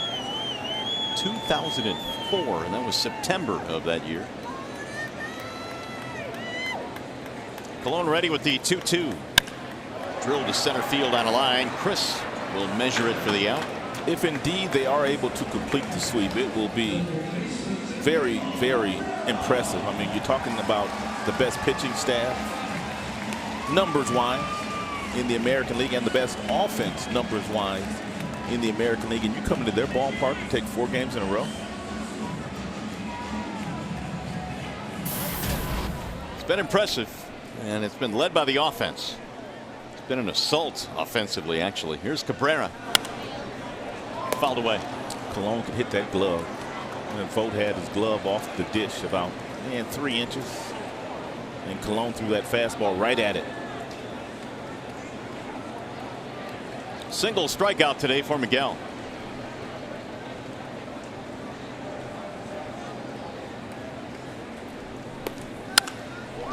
Line drive to center. Crisp on the run again to the gap. Won't get this one up against the wall. Cabrera's on his way to second. Better pick up the pace. He's going to be out. Miggy is out at second base to end the inning. And hopefully he's okay. It doesn't look like it right now. For the Tigers, no runs, 1 hit, and nobody left, and a limping Miguel Cabrera who tried to hobble into second base, but was out.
First base, but he tried to stretch it to a 2-base hit. No doubt about that. Once he got to first, I thought he was going to stop. Then he tried to stretch it. And then the last 6 or 7 steps, he tried to pick it up a notch, and he slid into second base. And really, it's the same issue that he's had for about a month now. It's that hip flexor. And he's walking off the field. He is now out of this game. So the Tigers will lose Cabrera. And they will make some changes. Now, Don Kelly will come in from right field. He will play third base. Tuiasosopo will enter the game now in left field. And Andy Dirks will go from left to right. Got a wall side windows pitching change. Luke Pekkonen is in now for Detroit. And Luke Pekkonen has been up and down several times this year, and his work has not been bad when he's been here. 21 games overall, 17 strikeouts, just 7 walks, and the ERA just a shade over 3 for the tall right-hander. There's a bouncer back out the middle and another hit for the A's. I guess he's not immune to these Oakland A's either. No one is. Leadoff single by Derek Barton. Pekkonen is back with the Tigers, and the Tigers announced this move last night. Well, when you have a team that's been beat up like the Tigers have the last 3 days by the Oakland offense, it usually results in a move the next day. They need more reinforcements down there in their bullpen. And so Pekkonen takes over. Alvarez goes down to Toledo. Here's a bunt. Third base side. Kelly will barehand. Quick throw. Nice play. Move the runner up into scoring position.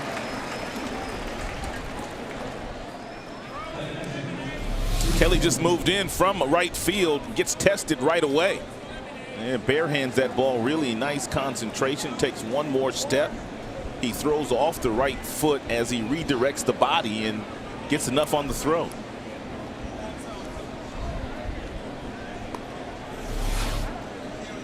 There's Stephen Vogt, the number 9 hitter, trying to drive in another run.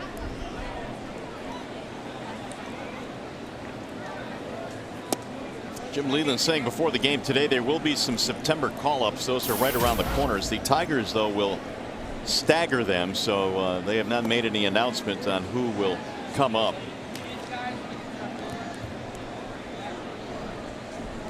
Here's the 1-0. 2 balls, no strikes. He did tip his hand a couple of days ago. He said that Brian Holiday would be coming back, and I'm sure Phil Koch would be coming back too. We'll address that in Twitter with Shannon in a little bit. Here's the 2-0 pitch.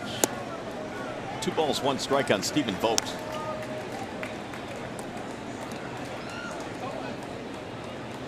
Crisp waiting on deck. Tigers today have been out hit 9-7 and outscored 6-1. Here's Pekkonen's 2-1.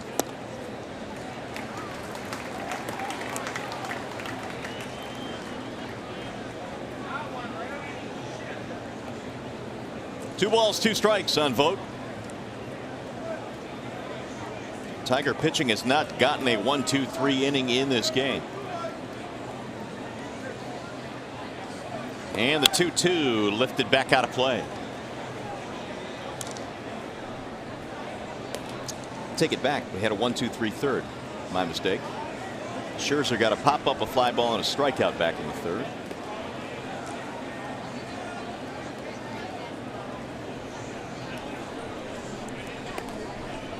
And again the 2-2 outside. 3 balls, 2 strikes.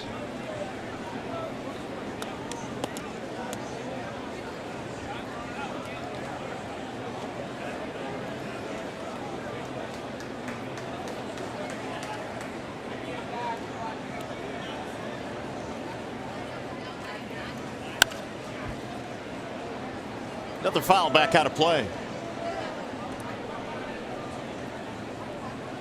The A's have been scoring their runs in 2s, a 2-run first, 4th, and 5th inning. Building a 6-1 lead.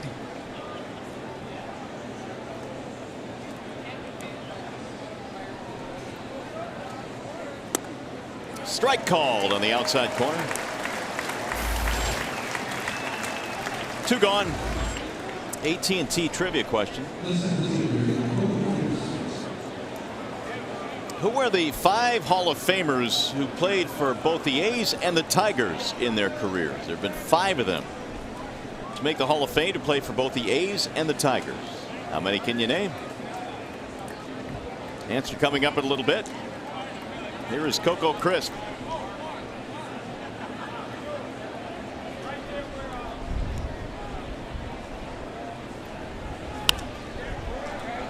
It's fouled back out of play. Well, with Max giving up 6 runs in this game, his earned run average has gone from 2.73 to 2.90. He was still sub 3.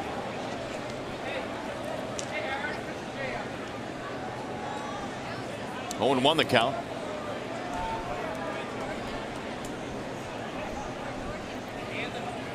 Which stats, in your opinion, do you think the voters look at the most when they're trying to figure out who should win that Cy Young Award? I think wins and losses are a big part of it. I think the earned run average obviously factors in. WHIP is a huge stat these days. Strikeouts to walks ratio. Yeah, the WHIP for Scherzer was under 1 coming in, which is awfully good. Here's the 1-1 pitch. Sliced to the shortstop and caught on a mini leap by Santiago. So the inning is over. We'll head to the bottom of the 6th.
Six to 1. Shannon Hogan here, monitoring the Fox Sports Detroit Twitter page all afternoon. And Mario and Rod, a question that a lot of people have been asking. They want to know about the September call-ups, and more importantly, who do you think might affect the team the most of those that are called up in September? What do you think? Nick Castellanos. No, I'm kidding. I don't know. The Twitter world would go crazy if that was the case. And that's why I said it, because everybody's dying for this kid to come up. You know, I think, Rod, probably when you look at it, I think Phil Coke really has the ability to make a major impact in the back end of the pen if he can get right. No doubt about that. I mean, that's exactly the person I was thinking of that could probably help this staff out the most. Phil Coke, what he did last year in the postseason against Oakland and also New York and even in the World Series. So he's a guy they got to get right. There's a ball hammered to right center field by Prince. That ball is up, way back and gone. Fielder leads off the 6th with a solo shot. Jerry Blevins is the new left-hander that has taken over for the starter, Bartolo Colon, and he gets greeted rudely by the Prince. I would say so. That's number 21 for Fielder. And Blevins tried to get ahead of Prince Fielder with a little fastball inside, and that was right in the happy zone of Prince Fielder.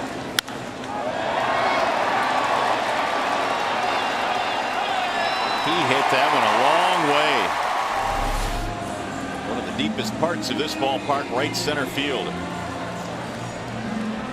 So the Tigers get their second run, down by 4 now. It's a shame when you hit a ball that far, you have to leave the batter's box running as fast as Prince was, because you're not sure whether it's going to get out of here or not. That's life here at Comerica. Here is Martinez. Sends a ground ball to short. One hopper to Sogard, and Victor is out. All side windows pitching change. Jerry Blevins is in.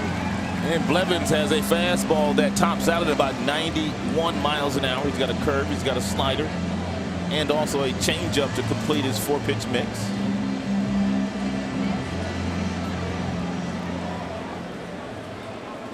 Here is Don Kelly. And he looks at a strike. So Shannon, as we were talking about, we think that maybe Phil Koch might be one of those guys that could have a really good impact on the bullpen late. And you know, guys, when I was down there the night that they sent him down, Phil Koch is his own biggest critic, and he was someone who definitely wanted to get things ironed out and come back and be able to help this team down the stretch. And I know that the Tigers organization is hoping for the same thing to happen too. Hey, you guys, we had a lot of fun with our Twitter chat today. Thanks so much for helping us out with the questions, and for the fans at home, thanks so much for chatting with us. And you can remember, you can always follow us and talk with us anytime at Fox Sports DET on Twitter. Thanks, guys. All right, Shannon, thank you. Well, the Tigers have picked up another run. They're down 6-2 now. Blevins facing Don Kelly. Here's the 1-2. Little chopper hit slowly toward third. Donaldson, tough play. Safe at first base. Midfield hit. That ball must have took a little bit of a tricky hop on Donaldson, because usually you'll see the third baseman come in on this particular play, do or die fashion. They'll barehanded. But it looked like it went to his glove side, therefore he had to glove it, then exchange it, and that was too much to get Don Kelly. Tigers right now will take hits any way they can get them. They need some runs. Infield single by Kelly. Here's Brian Pena. Single, sac fly to drive in a run. A little bit outside, 1-0. 307 now for Ryan Pena with 22 RBIs.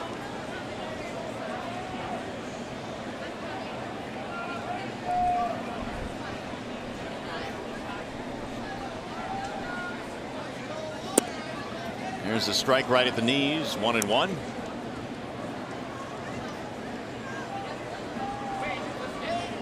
We're talking about Phil Koch. Here are the numbers that he has put up down at Toledo. 5 innings, no earned runs, 7 punch-outs, and only 1 walk in that span. Here's the 1-1. That's in the air. Shallow right field. Might be a tough play. Foul ground. Diving attempt. That's going to be a fair ball. Everybody is safe. A long run for Moss, who got his glove on it. And I wonder if that ball was going to land foul had it not been touched. Put 2 men on. Base hit. Loop single.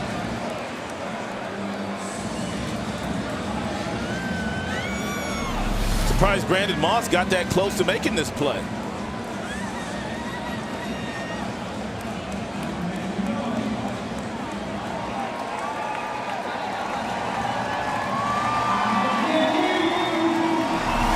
So Blevins is out of the game. And the Tigers now have something going here. Infield single and a bloop single. So aside from that home run, some tough luck for Blevins. Pitching change. We'll be back.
All right, Trev, thanks. Here it has gotten a whole lot more interesting. The home run by Fielder, and now the Tigers have 2 men on with only 1 out.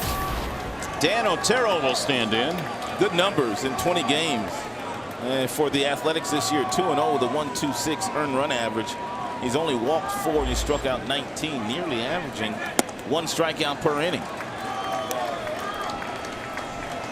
Otero has allowed just 1 run in his last 25 innings of work. He's trying to pitch out of a jam created by Blevins here in the 6th. And good fastball at 91. He's got a slider, changeup, and a curveball.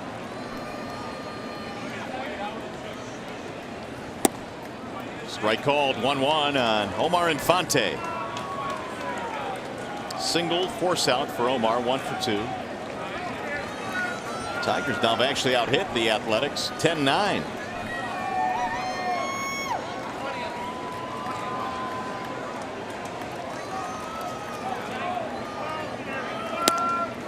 Strike called. 1-2.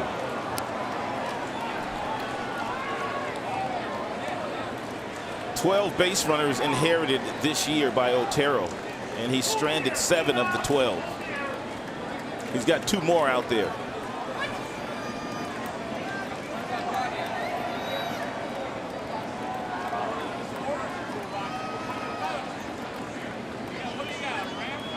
And the 1-2. Bouncing ball to short. Nice short hop play. They'll fire to second 1. That's all they get. Sogard had to come in, take the short hop. 2 gone runners at first and third.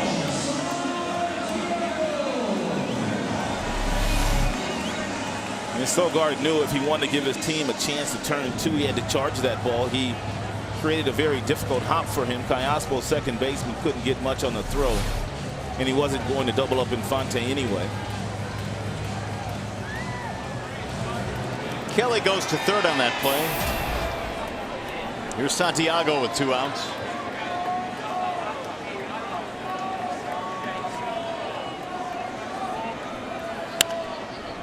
Fouled back out of play, 0-1. Tigers need a big 2-out hit here. They're down by 4 in the 6th. And Ramon in this ball game, couple of ground balls, 1 to third, 1 to second. Bartolo Colon started, went 5, gave way to Blevins here in the 6th, and now Otero.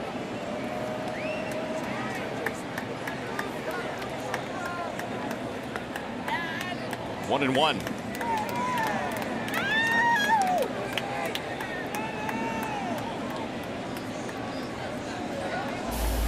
Jackson waiting on deck.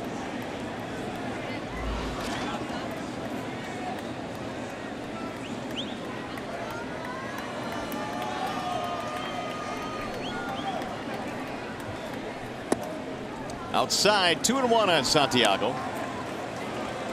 Again, keep in mind the Tigers are without Miguel Cabrera. He left the game after sliding into second base and hobbled off the field. So Tuiasa Sopo now is in the 3rd spot of the Tigers lineup.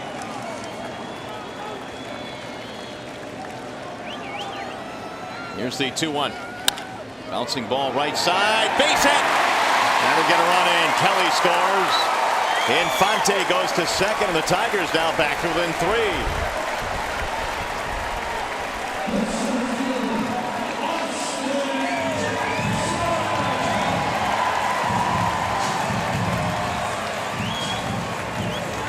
th RBI for Santiago.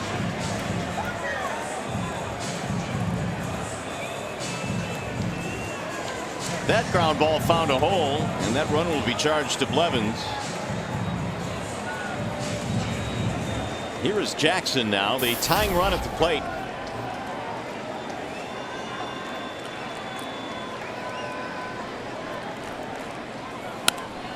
Drilled foul, back out of play, 0-1. AJ in the ball game, a single, a couple of fly balls, both hit the other way.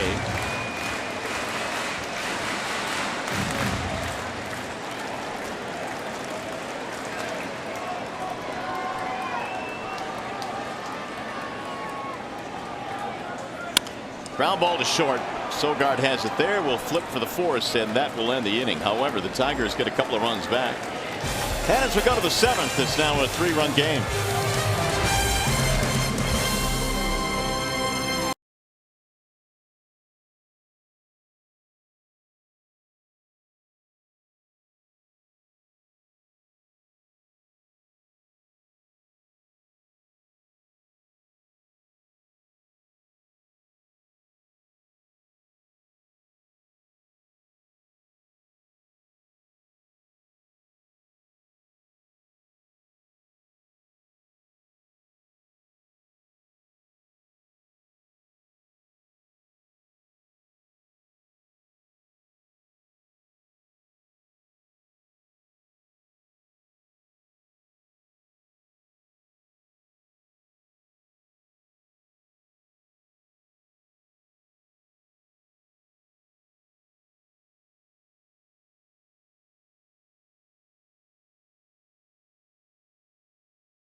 On Fox Sports Detroit is brought to you by Comerica Bank, a part of Detroit and the community since 1849.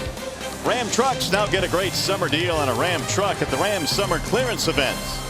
And by Kraft, individually wrapped sliced cheese makes something amazing. Back here at Comerica Park on a warm, sunny afternoon, the Tigers down by 3, although they've out-hit the A's 11-9. Tigers back to within 3 runs now after getting a couple back, and here is Donaldson to lead things off in the 7th. Donaldson, Lowry, and Moss. Luke McConan back out there, came on in the 6th inning after Scherzer went 5. 1 for 3 for Donaldson, triple and scored a run. And Luke McConan has 3 different pitches. He's got the fastball that will get all the way up to 97 miles an hour. He also has a breaking pitch, and he also has a split-fingered fastball, which he started throwing quite a bit last year in the Arizona Fall League. 1 ball and 1 strike on Donaldson.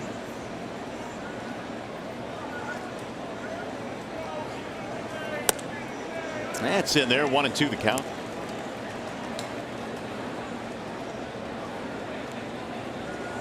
Two more home runs in this game for the Athletics. Lowry hit one and Moss hit yet another.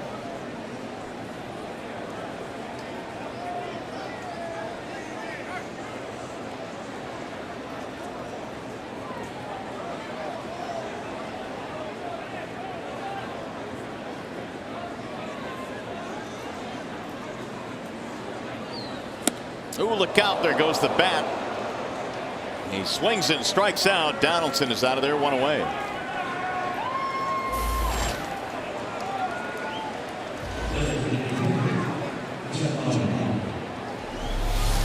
Nasty pitch by McConan.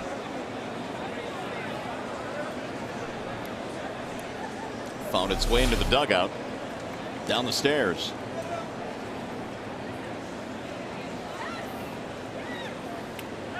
Here's Jed Lowry. Ball 1. 2-run shot back in the first set the tone early for the Athletics, and the one reoccurring theme was early runs for the A's in this series. He did it again today, jumping out to the 2-0 lead. Lowry hitting his 10th home run. That's it for a strike. 1-1.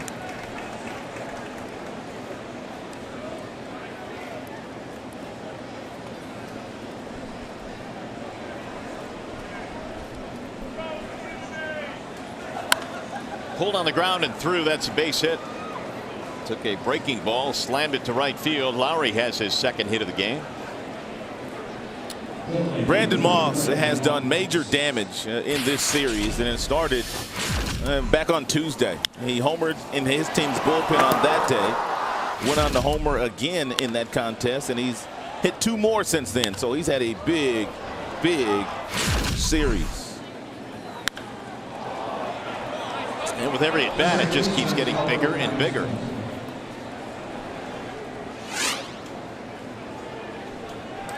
Moss now with 25 home runs, so with each homer the rest of the way, he will add to his career high.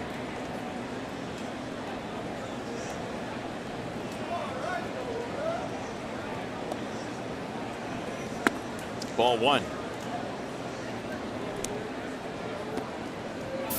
Double-digit hits again now for the Athletics. They had 21 hits in yesterday's game.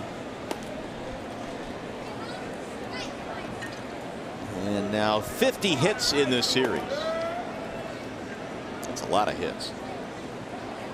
Here's the 1-0. 1 ball, 1 strike on Moss.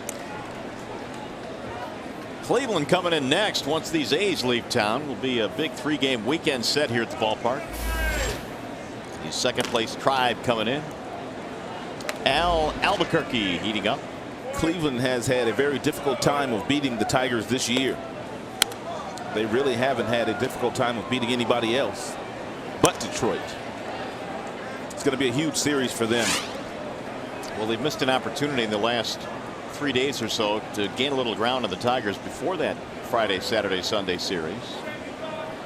Then it's on to Boston, KC, and Chicago. Last long road trip of the year for Detroit. Really only one more trip left after that one.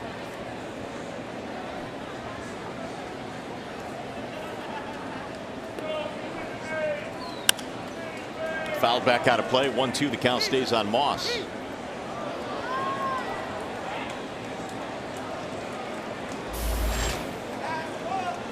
Pena walks out to the mound after that last offering.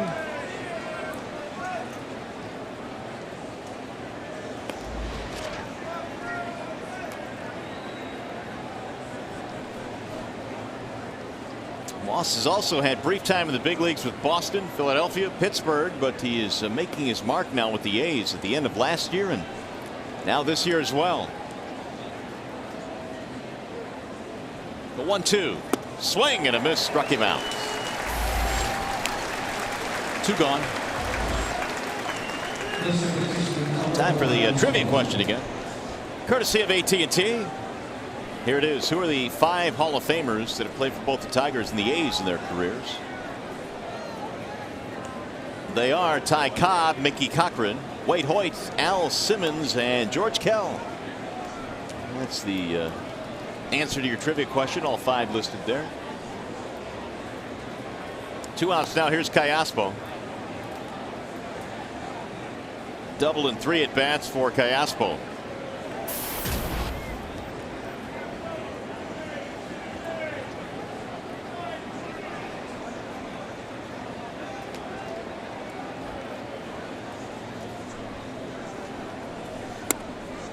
In for strike 1.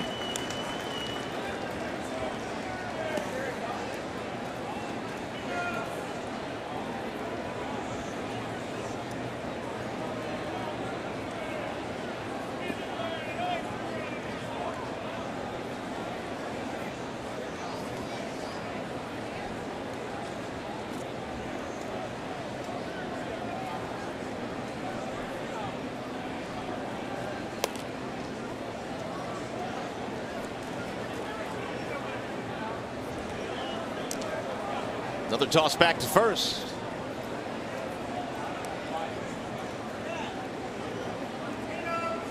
The Conan 2-0 record with a 1.91 ERA and 38 punchouts in 20 games this year with the Mud Hens. Foul down the left field line. What we've seen out of Luke here at the big league level, he has certainly the type of arm that can play at this level. He can go a few different ways. He can start. Obviously, there's no room on this staff to start, but and most definitely middle relief. He can give you 2-3 innings. And even if you need him at the back end, he has the ability to get you a strikeout in a tough situation.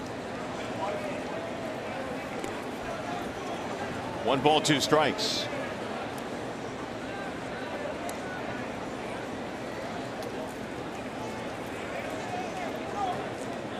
Six runs, 10 hits for the Athletics. 3 runs, 11 hits for the Tigers. The Tigers have stranded 7, though.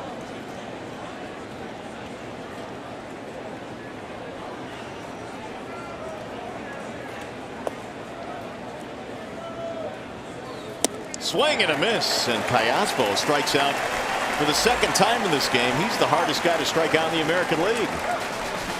4 punch-outs for Pekonen. Stretch time here in the Motor City.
It's at 1:08. It's Kids Day. All kids 14 and under receive a free Tigers back to school binder. For tickets, call 866-66-TIGER or visit tigers.com for ticket information.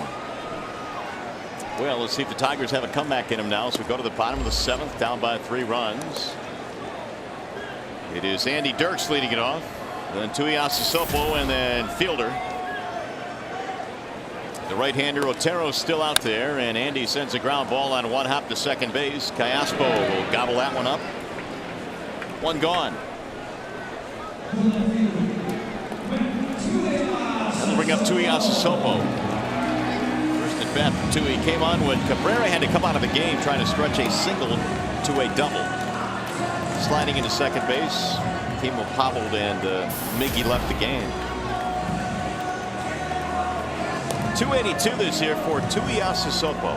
You know, Miguel had to be in quite a bit of pain to leave the game because Jim has to drag him off the field on most days. Miguel has demonstrated tremendous tolerance to play in pain since putting on a Tigers uniform. The 0-1 is fouled into the glove. 0-2 now on Tuiasosopo. Otero's done some really nice work out of that bullpen for Bob Melvin. We gave you his numbers. But he does not walk very many. He averages nearly a strikeout per inning. He's got some real nice sink on his fastball, about 91 miles an hour.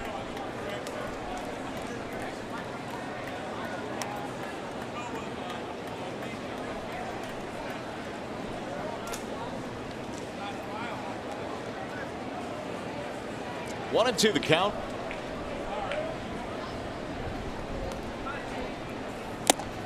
Trying to hold up, couldn't do it. Otero has a strikeout as Tuiasosopo is retired.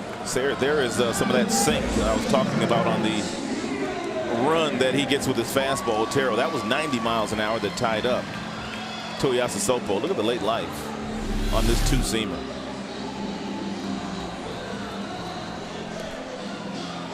In on his hands, and down he goes. Fielder homer to start the 6th. And he looks at ball 1. Otero last year was a member of the Giants organization, was picked up in late spring training this year from San Francisco. And very hard to jam Prince Fielder with fastballs inside. One, he stands right on top of the plate. He's got lightning quick hands for a big, strong, physical power hitter. And his bat is not very big. Prince Fielder, for those of you that don't know, the length on the bat is only 33.5 inches. Very seldom will you see a guy hit for this kind of power using that short of a bat. And Otero tippy-toeing around Fielder has gone 3 in a row, or 3-0 rather, with Martinez waiting on deck. The Prince now with 21 home runs. Here's the 3-0. There's a strike right at the knees. 3-1. There's a couple numbers you can write down for Prince Fielder at the beginning of spring training, and he's going to get there every year. 30 homers and 100 RBIs. Here's the 3-1 pitch. Bouncing ball, base hit. And he did a lot of that last year, which allowed him to hit 300 for the first time in a big league uniform.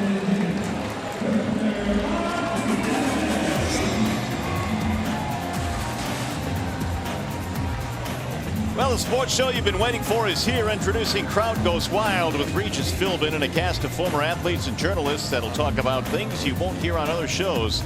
Sports talk just got a lot more colorful. Crowd Goes Wild, weekdays at 5 Eastern on Fox Sports 1.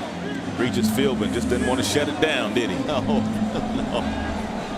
It's always nice getting a paycheck, I suppose. Regis likes that FaceTime.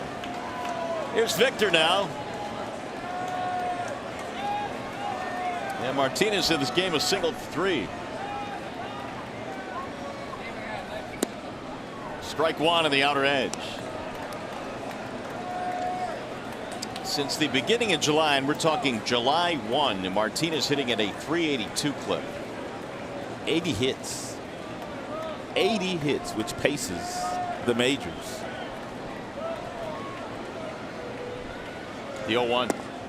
1 ball, 1 strike. It is hard to get locked in for 2 calendar months during the course of a big league season. Guys lock in for a week here and there, but very few have the ability to lock in to the clip that he is locked in at for 2 straight months. And on top of that, he's got 2 sides of the plate to maintain. He's a switch hitter. Well, the hope is he remains locked in for another month and beyond.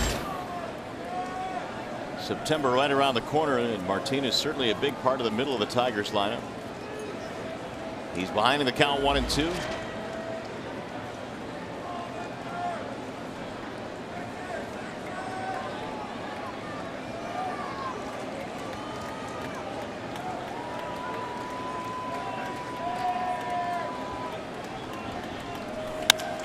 Driven to center field. That's going to drop. Base hit. You go, boy. Back-to-back singles for the Tigers here, and now again they will bring the tying run to the plate. 2 strikes on both Prince Fielder and also Victor Martinez, and both guys not trying to overpower the baseball, just simply taking what Otero is giving him, and they both got singles. And Bob Melvin gonna blow through that bullpen here now. Lefty coming up, and Don Kelly. The Tigers still have Torrey Hunter in the dugout. Otero gives up the baseball. Might be the best time to use Torrey Hunter with a couple of runners aboard. Doolittle coming in. We shall return.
America Bank game summary. Jed Lowry got it going for his squad in the very first inning. It was a 2-run shot against 19-game winner Max Scherzer. Brandon Moss, what a series he has had. That is the 4th home run Brandon has hit in the 4 games played here in this series. Prince Fielder hit his 21st of the season this year, and the Tigers also scored another run on a base hit that snuck through the infield by Ramon Santiago.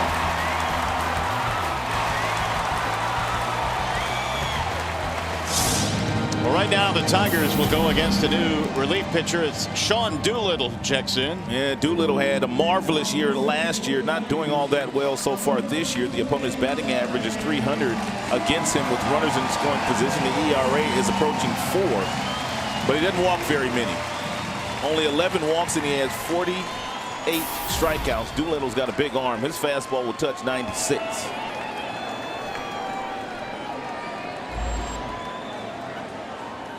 Torrey Hunter pinch hitting, hits one on the left side of the infield. It's cut off at third, and the throw is in time for the out. So Torrey steps off the bench, and Doolittle needed 1 pitch as the Tigers strand a pair.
game is brought to you by Head and Shoulders. And in the 7th inning, Luke Buchanan struck out the side. He got Donaldson on a real good breaking ball. Real good breaking ball to get Lowry, and he climbed the ladder on Cayaspo with a mid-90s fastball to get the 3rd strikeout of the frame. Tigers have some changes now defensively. Matt Tuiasosopo goes to 3rd base. The Tigers now will have Dirks move back to left field, and Torrey Hunter now is playing right field. And we have a new pitcher as well. That would be the right-hander Jose Veras. Yeah, Veras pitching in his 56th game, combination of some games he pitched with the Houston Astros and now his current squad, the Tigers. 52 strikeouts, 20 base on balls. That has kind of been the difference maker this year for Jose Veras, whereas in years past he's been a lot more erratic in the strike zone, but he's had good control all year. So Seth Smith will start things off. Smith, Barton, and Sogard here in the 8th inning for the A's. They lead 6-3, trying to complete a 4-game sweep.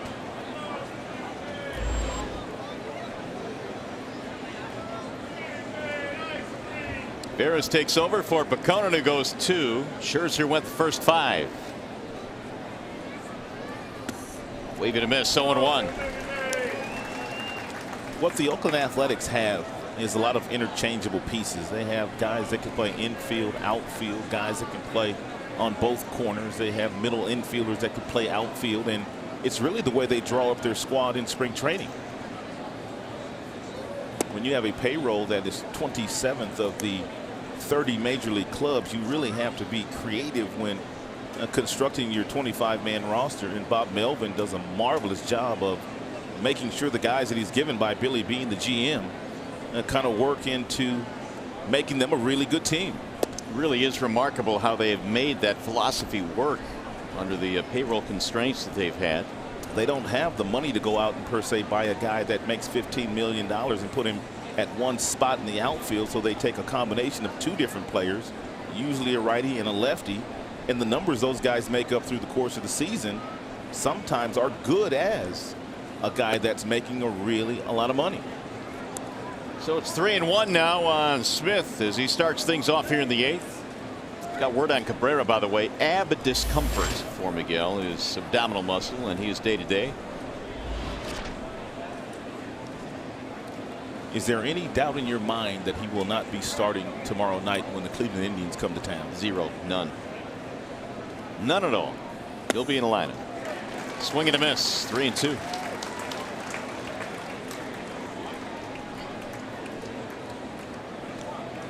Each team with double-digit hits. Tigers, in fact, have 13 hits, but 9 stranded in this contest.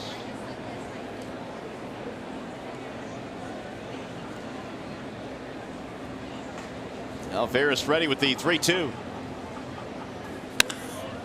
High fly ball. Hunter in right field is camping under it, and 1 out.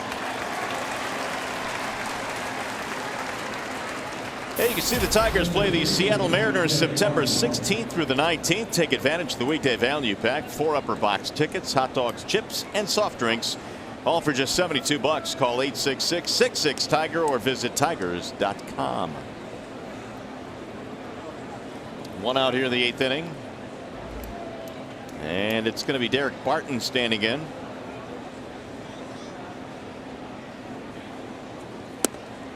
There's a strike right at the knees. Single plus a sac fly and an RBI for Derek Barton, batting .206.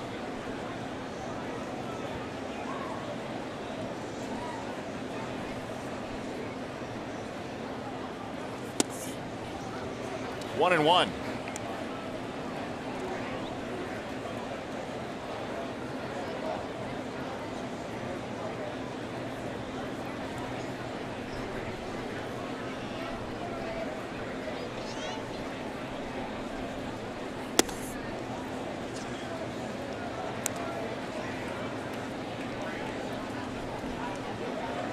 Athletics trying to win their 76th game of the year. Tigers have 77 victories. The odd thing is the Tigers have been so good at home this year, but the A's have come in and played like this is their ballpark. Here's the 2-1 to left field. On the move is Dirks. toward the line to make the play. 2 gone.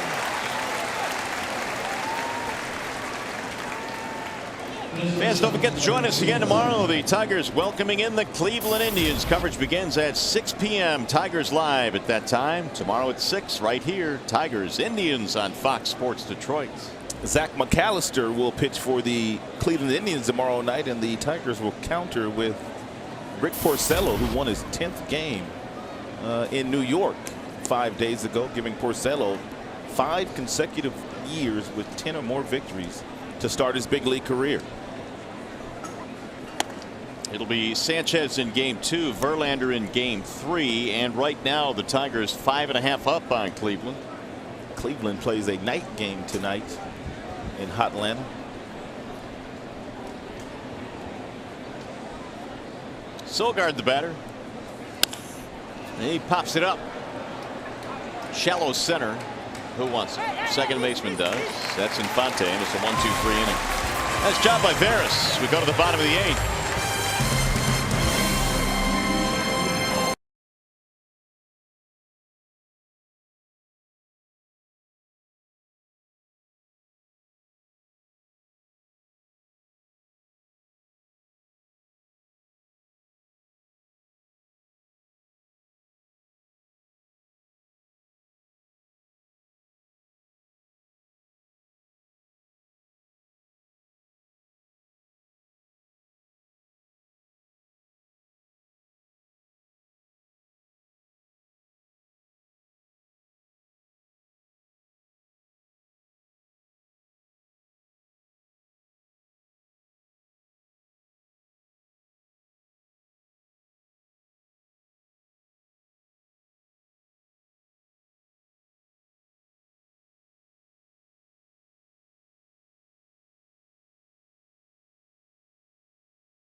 Major League Baseball. What do you got in the Orioles, Rob? They're trying to make a little bit of a push here down the stretch to strengthen their roster. Well, apparently they need a right-handed power hitter. Those two guys have some sock in their bat. That would be Josh Willingham and Mike Morris, who one of the two might end up in Baltimore if they could come to an agreement.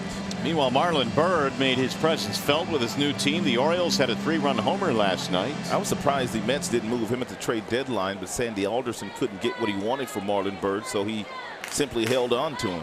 Byrd to the Pirates, that is. And then Archer, 3 consecutive starts of 7 innings, 2 earned runs or fewer. So he's having himself a good year. That's pretty impressive for Archer, a young kid pitching in that division that he pitches in, and also pitching in a meaningful game every time he takes the mound for the Rays. Here it is 6-3 in favor of the Athletics. We go to the bottom of the 8th. Tigers need to get the bats going. They've got the bottom of the lineup coming up. It'll be Brian Pena to lead it off. And he looks at ball 1 from Sean Doolittle. I told you Doolittle has the big arm. Fastball will go 93 to 96. He also complements that fastball with a slider that breaks down toward the right foot of the right-handed batter, and he's got a changeup. He throws about 5% of the time. He was impressive in his major league debut last year with 60 strikeouts in about 47 innings.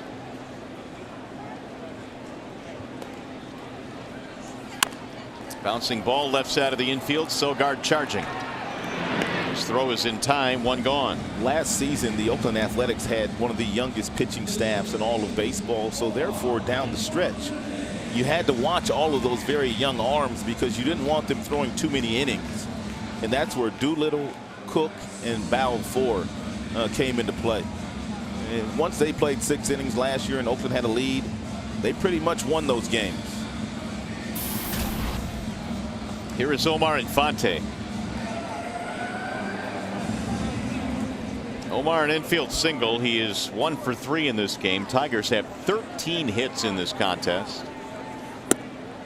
Strike one on Infante. Omar, outstanding fastball hitter, but did not offer at that 94 mile-per-hour fastball. That was a strike on the outside black thrown by Doolittle.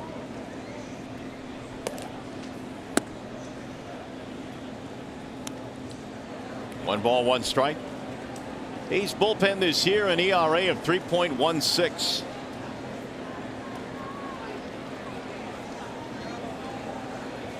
Swing and a miss.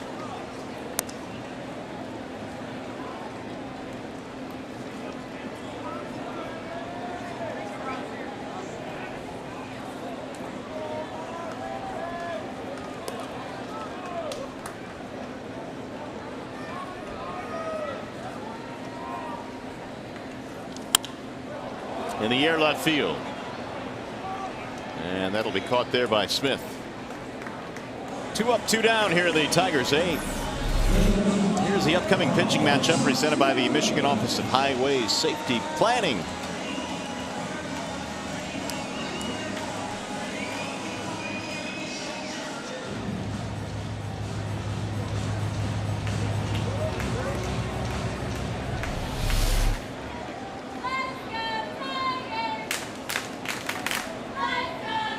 Here is Santiago. Ball one.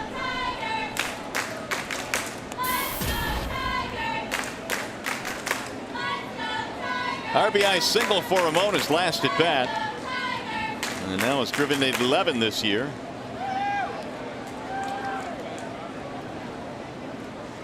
Here's the 1-0 pitch. And it's right at the knees. 1 ball, 1 strike. 95 that time from Doolittle.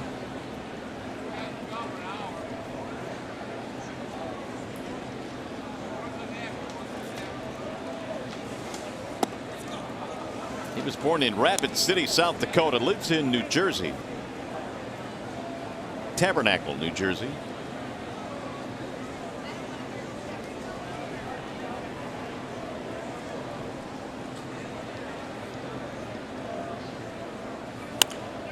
Fly ball left field. That'll be caught by Smith as well, and it's going to be a 1-2-3 inning for Doolittle, and we are headed to the 9th.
The 9th inning, Tigers are down 6-3, 6 runs, 10 hits. Oakland Tigers 3 runs on 13 hits in this contest. Got a new pitcher down for the Tigers. That would be Joaquin Benoit. And it's the first time we've seen Joaquin Benoit. And they're really in this series. Tigers have not been able to get to their closer. He is perfect when he has been given a chance to close out games. 17 of 17. And this is the 4th consecutive year that Joaquin Benoit has been one of your better closers in the American League. This run started with the Tampa Bay Rays. Then this is his 3rd year now with the Tigers. Jim Leyland said yesterday he really wanted to get Benoit into the game, and he will finally do it here today. He last pitched on the 24th against the Mets. Well, you want to get him 1 inning to make sure he's sharp, just in case you need him tomorrow night to close out a game. And should they be leading the Cleveland Indians in the 9th inning? Down by 3 as we go to the 9th, and it'll be Stephen Vogt to lead it off for the Athletics, and he swings on the first pitch and rolls it foul. Jim Leyland always talks about one thing. It's not who you play, but it's when you play them. And apparently these Oakland Athletics, after losing 2 of 3 games to the Baltimore Orioles in Baltimore over the weekend, they have come in here to Comerica Park and probably played their best 4-game stretch all year. Well, if it's not, I would love to see what other 4-game stretch is better. And they put up double-digit hits in every game except the rain-shortened game. Key hit after key hit. Moss has had a big series. Here's the 1-1. 1-2 on Vogt. One thing I did know when I left the ballpark last night, after them winning the first 3 games, that when they got to the clubhouse today, it was going to be a very loose group. They had already won the series. Line drive to center. Jackson can't handle it. Vogt is aboard. Looked like Austin got himself in a position where he thought about diving, and then he just decided to stay on his feet. Not sure whether he makes the play if he leaves his feet or not, but it just kind of validates the point that Austin is one of those guys that just doesn't dive in the outfield, and very seldom does he ever need to dive. There was a play last night as well where he possibly could have gotten to a ball had he been able to dive, but decided not to. Here's Coco Crisp. Jim Leyland was asked about that before the game today, and he said just what you said. There aren't very many times where he has to dive because he gets great jumps. True. Whereas there's other guys that are diving all the time because they don't have the same skill set that Austin has in center field. Coco Crisp with the leadoff man on. 11 hits now for the Athletics.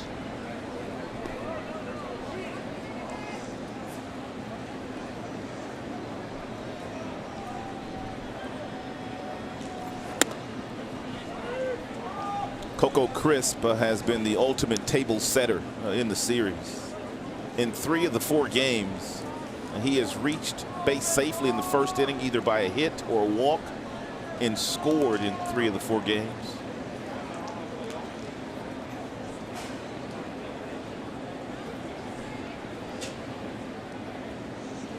Here's the 2-0. Strike called. 2-1 now on Crisp. They would love to get this run in here, find a way to scratch in their 7th run of the game, which would give them a 4-run lead heading to the bottom of the 9th. Crisp had a double and scored a run in the first. Otherwise, strikeout, fly out, line out.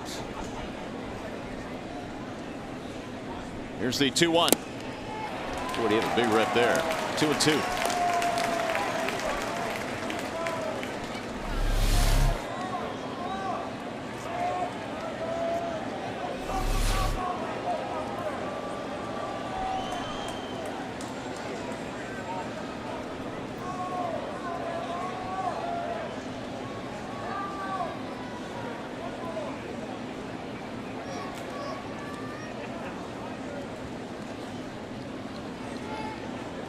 And the 2-2. We fought that one off to stay alive. Crisp is still up there. 2 balls, 2 strikes. Crisp has 14 home runs from that leadoff spot. His career high is 16. He did that back in 2005 when he was a member of the Cleveland Indians.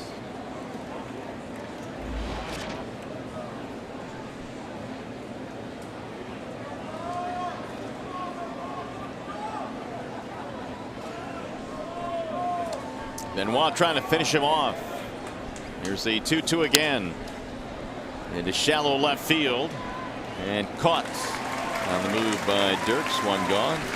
Hey, let's check in with Justin White for a preview of what's coming up on Tigers Live. All right, Mario, Trevor Thompson and Craig Monroe will man the controls from inside the Coliseum studios. I'll be heading into the clubhouse for conversation with Jim Leyland. We hope to talk to Max Scherzer as well and get an update on Miguel Cabrera after he left the game early. That's all coming up after the game on Tigers Live, guys. All right, Justin, thank you very much. We look forward to that. That is coming up after the final out here this afternoon. J-Dub in the khaki suit today. I'm liking that. I think he might have called you this morning to get your approval. I'm liking that. One out now. Here is Donaldson. And it's a strike call. We've got some of the best dressers on this staff, don't we? You, Simo, J-Dub. You get after it, too. Yeah, not really. You get after it. I'm not in your class. John Keating. Yeah, Keating's got the pocket squares going. We got to get you a pocket square. You think so? One of these days, I'm just going to take mine off while we're on air and just stick it in your pocket. That's about the only way it's going to happen, my man. That is fouled off. No balls, 2 strikes. And I could see you doing that, too. Get you a tie clip.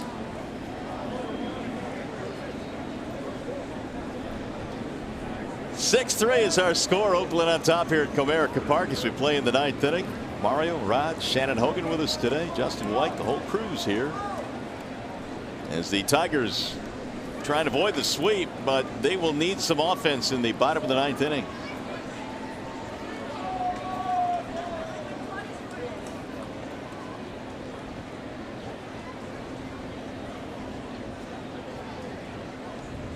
Here's the 0-2. Pulled to third. Nice play by Tuiasa Soplo. He will get the force at second. For many of you that don't know, Tuiasa Soplo came up to the big leagues as an infielder. And so for him to make that play, yes, it's a real good play, but yes, he has played some infield. Here's the thing about Tui. He has not played third in the big leagues since 2010. September 28th, 2010.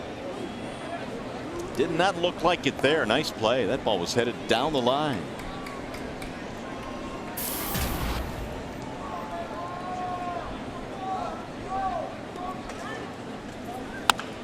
That's drilled in the air. Shallow center field. Jackson coming on. Base hit.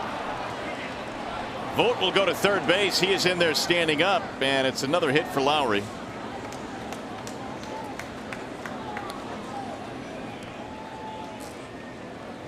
Tigers baseball on Fox Sports Detroit is brought to you by Arby's. Try Arby's Grand Turkey Club today. Arby's, slicing up freshness. And by Bell Tire. Get the lowest tire price, period. Bell Tire.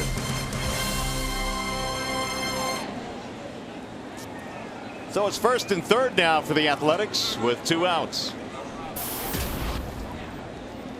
And the biggest bat of the series for the A's stepping in, Brandon Moss.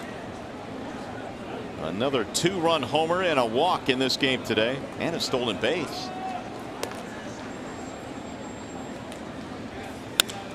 And he pops this one up, shallow left. Dirks coming in, and that is that for the A's. Let's go to the bottom of the 9th. 3-run game.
joining us. This is what happened here today. Max Scherzer looking like he's going to lose his second game of the year.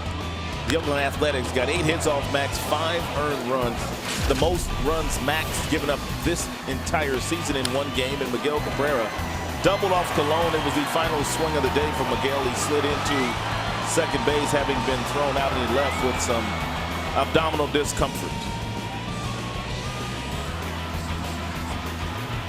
So we're headed to the bottom of the 9th inning here in a 3-run game. Cabby is day to day, they tell us. We have a new pitcher around now for the Athletics. That would be their closer. He is Grant Belfour. He's been really good this year. He's only blown 1 in 53 games. He's lost a couple, hasn't won a contest, but the ERA is sub-1 for the right-hander who made an all-star team this year. And he also has 59 strikeouts, and the majority of the pitches that Grant will throw you will be 4-seam fastballs, anywhere from 93 to 96 miles an hour.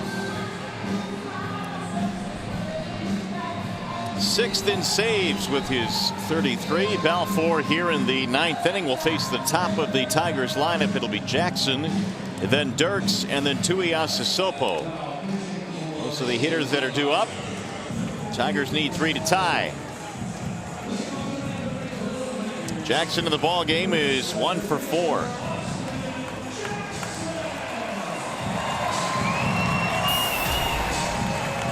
268 batting average now for Jackson.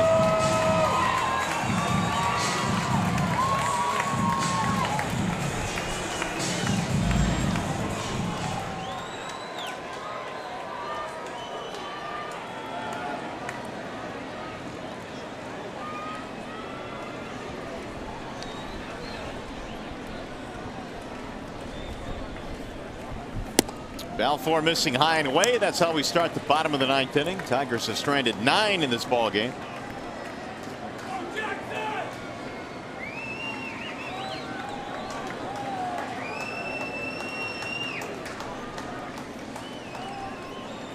Here's the 1-0.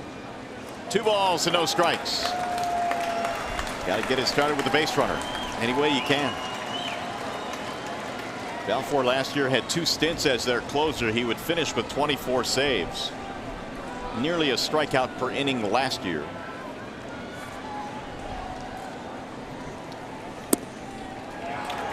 Now he has gone to 3-0.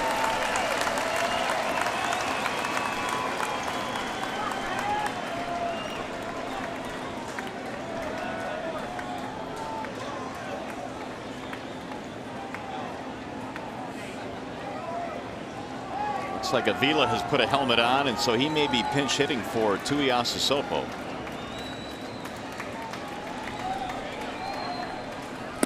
And there is ball 4, a 4-pitch walk to start things off. That's a start.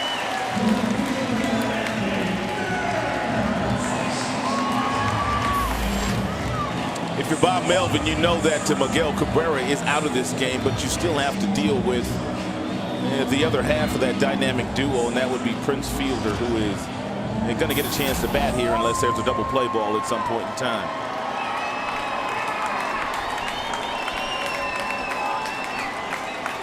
Dirks in the ball game is 0 for 4.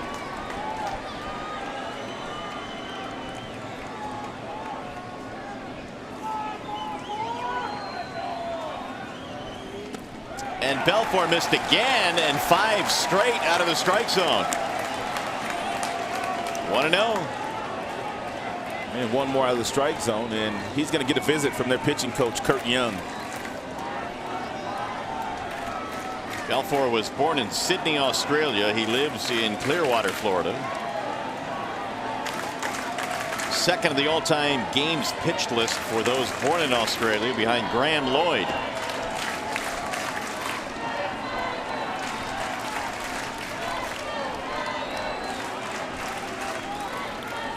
Way inside, 2-0 the count.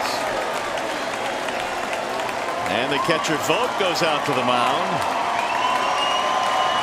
6 straight out of the strike zone for Grant Belfour.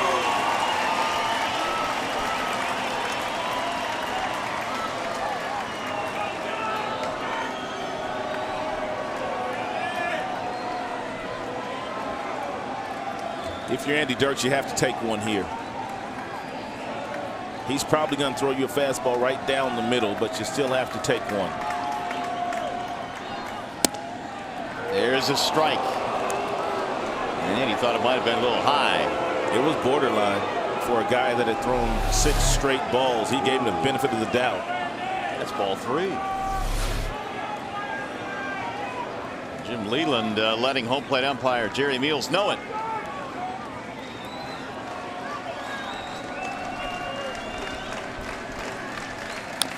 Fouled off. Now it's 2-2.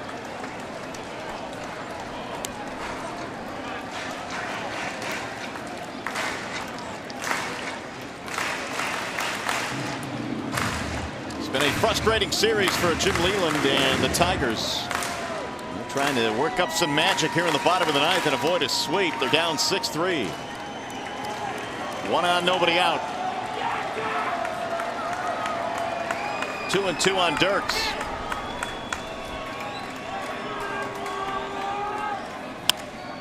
Popped up left side of the infield. The shortstop Sogard to the grass. 1 gone.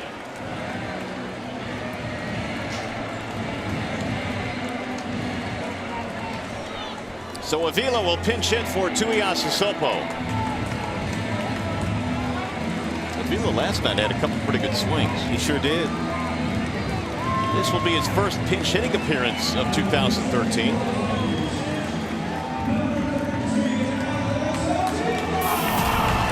1 on, 1 out. Alex batting .201, 2 out of 6 with a couple of RBIs in the series.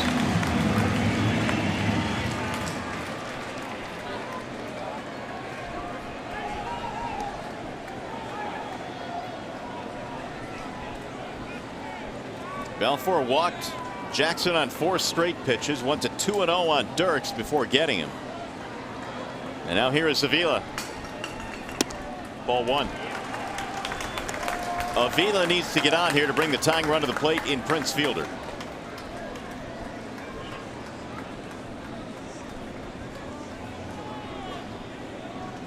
Prince waiting on deck. He's already homered in this game, has 3 hits as a matter of fact.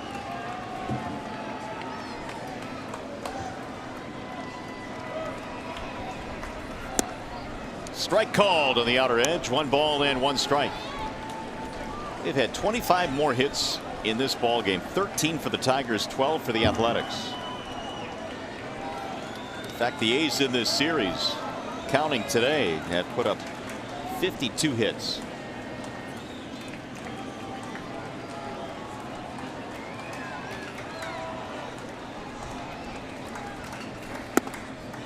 And that one missed. 2-1. Avila already has 2 9th inning home runs this season.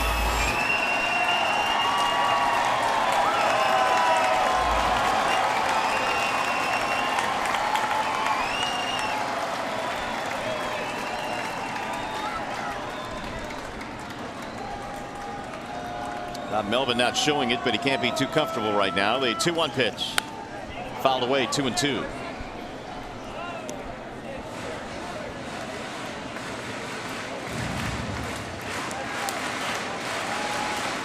Tigers in this game got 1 run in the 4th inning. They got a couple of runs in the 6th. And that's it. That's all they've been able to get. A's jumped out to a 2-0 lead early. And they built a 4-0 lead. They lead now 6-3.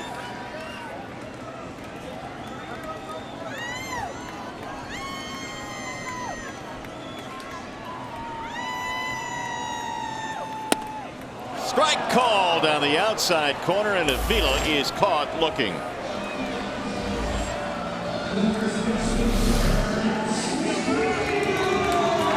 Pretty good pitch there by Balfour. If you're Avila, there's not a whole lot you can do with that pitch other than the fact that you try to foul it off. And because it's close. He threaded that one for the 2nd out.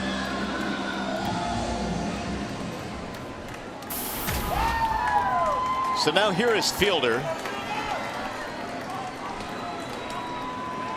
Prince trying to keep it alive here. They're playing behind the runner at first base, Jackson. And he'll take second base with no throw. Up and in, 1-0. Balfour has thrown 15 pitches since coming into the game here in the 9th inning, and all 15 of his pitches have been fastballs. And he doesn't have real good command. I'm shocked that Vogt hasn't at least attempted to throw a breaking ball, one of those touch and field pitches, which would probably get Balfour back to his fastball and allow him to command the fastball a little bit better. No stolen base for Jackson. Defensive indifference. Here's the 1-0. That's outside. There's that breaking ball. Tigers in this game just 1 for 6 with men in scoring position. If Prince Fielder gets himself a 2-0 fastball here, however, he probably will not be taking it. He'll be trying to hit his second homer of the game. Martinez waiting on deck. Inside. 3 balls and no strikes.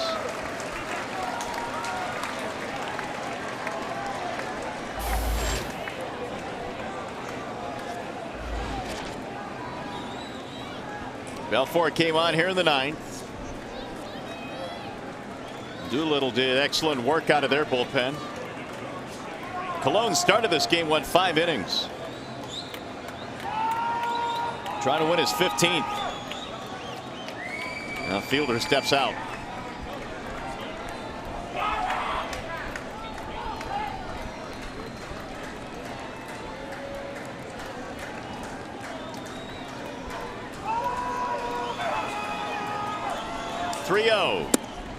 Walked him, and that's going to bring the tying run to the plate. The second walk in this inning for Brad Balfour. And now Martinez, the tying run, strolling in. And he's 3 for 7 career against Balfour.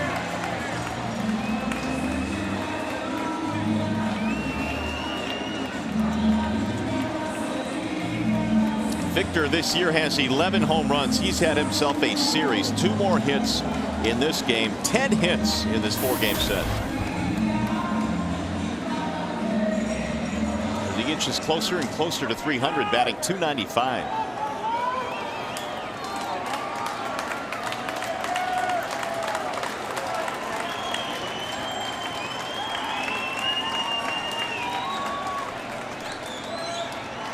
Two on, 2 out.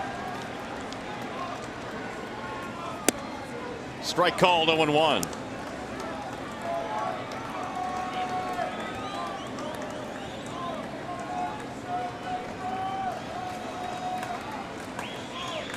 Victor has a team high 8 RBIs from the 9th inning or later. He has been clutch late in games. He would love to do the same here today, down 6-3.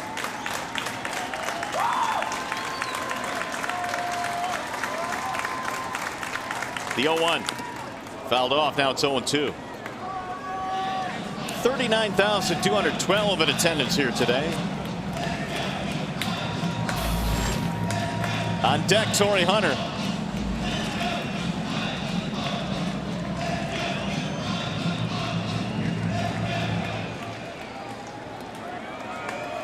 Oh, and 2. It has not been an easy half inning here for Balfour. Now he steps off. And Victor Martinez needs to make sure he does not leave the strike zone. More than likely, Balfour going to try to elevate the fastball to about 95 to see if he can get Victor to swing and miss. He did, but he wouldn't chase. 1-2. What was that pitch? Something off speed. Yeah. 82 miles an hour.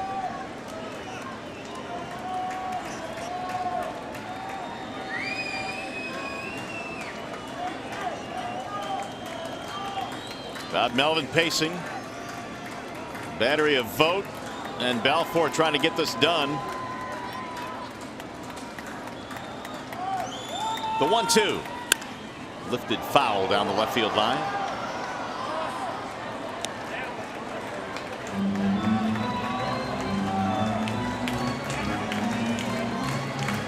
22 total pitches in this inning now for Balfour. 13 of them have missed the strike zone. Yet he is one pitch away from putting this one in the win column for the Athletics, and a 4-game sweep if he can get it. Victor is a long ball away from tying this game up.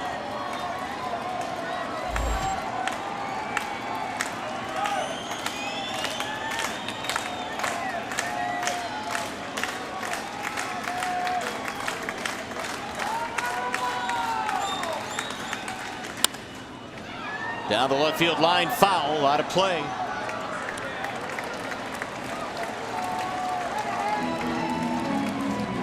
One ball, 2 strikes.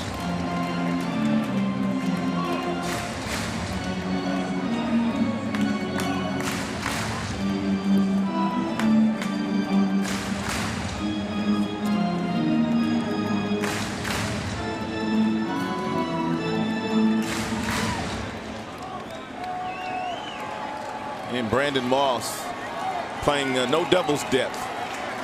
He is playing on the warning track. It's about as deep as you're ever going to see an outfielder. Just about sitting in row 1. 1-2.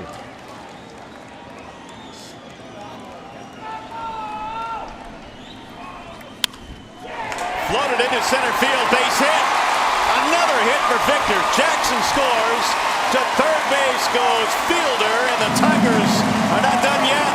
Balfour was able to get ahead of Victor Martinez, no balls and 2 strikes.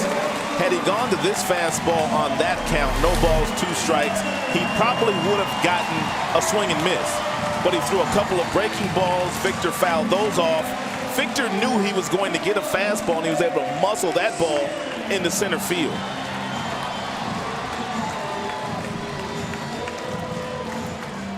We'll get a visit out to the mound now. And Iglesias is at first base to pinch run for Victor Martinez.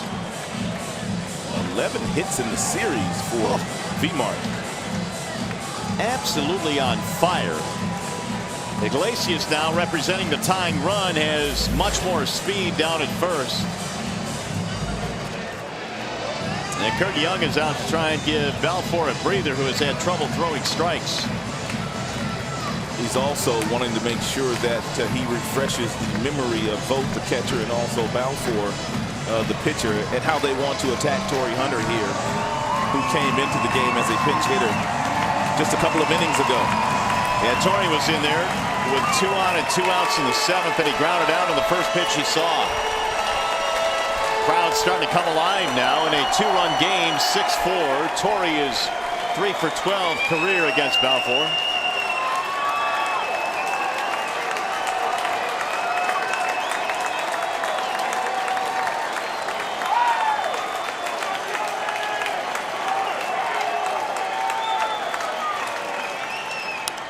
Fouled back out of play as again Hunter goes after the first pitch. No balls, 1 strike.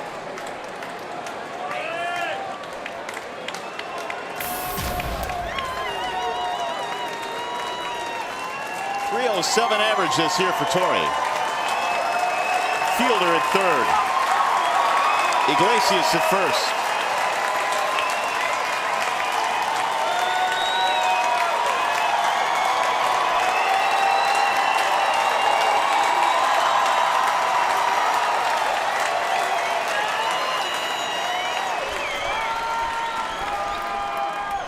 Ball high. Boy, the struggles continue for Balfour. He has now thrown 26 pitches, 14 of which have been balls. No fastball command today for Grant. None whatsoever. Bob Melvin's been all over the place in that dugout. Can't find a comfortable spot. And what has turned into a very uncomfortable 9th inning. Here's the 1-1. Swinging a high drive into deep left center field. That ball is way back. That ball is down! It's a walk-off home run for Torrey! Unbelievable!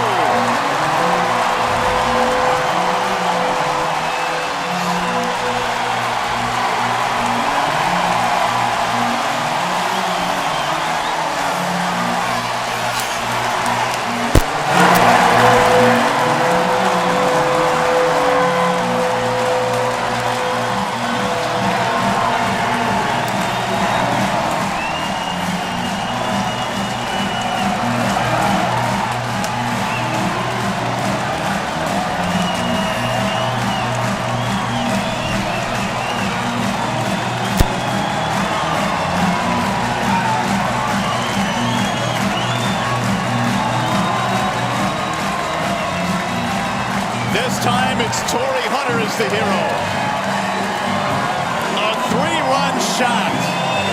Clearly the biggest home run of the year for the Tigers. The biggest. What a win for the Tigers.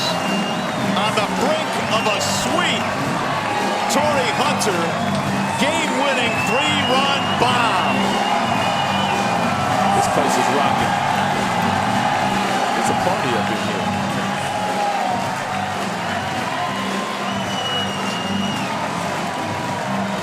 Unreal.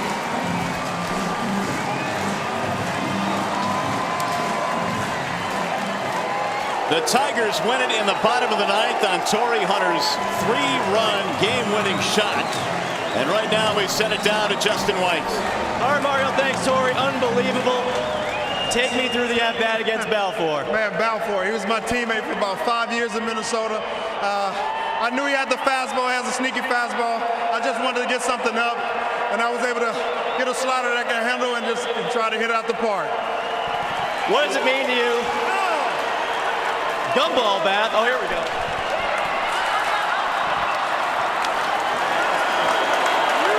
That actually feels good. Anyway, where were we? What does it mean to your team, Torii, to come back and win this game in walk-off fashion after the way the first 3 games went and the way the first 8 innings of this game went? Man, you know what? It's one thing about this team, man. We never give up, and you gotta give respect to those guys over there. Oakland A's, man, they're playing good baseball right now. They're swinging the bats well. They got pretty good pitching staff over there, but we just didn't give in. When a team is hot, it's hard to beat them, but we didn't give in. We kept fighting, and you see the results. Obviously, Max didn't have his best stuff today, but talk about the job the bullpen did, keeping you guys around, giving you a chance to do what you did. The bullpen came up big, and Luke Peconic, he did a great job for us, just holding the lead and giving us a chance to get this win. It was awesome, man. This is a great feeling. We're going to enjoy it and get ready for Cleveland. Torii, appreciate the time. Congrats on the win. Thanks for having me. Torii and the Tigers walk off with a win over the A's. An unbelievable comeback win this afternoon. Well, what more can you say? Torii Hunter, the KG vet, hits a 3-run homer off his former teammate Brad Balfour. A stunning loss for the Athletics here in this one today.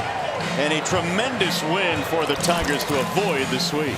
Well, just like we promised you earlier in the game, it is Miller time, and it's brought to you by Miller Lite. And Balfour was having a difficult time of commanding his fastball. He threw that hanging breaking ball to Torii Hunter, and as soon as Torii made contact with it, Grant Balfour started his stroll into his dugout. He knew it was gone. Over the left field fence, Hunter ends it with a 2-out, 3-run shot. And the emotion turning grown men into little boys.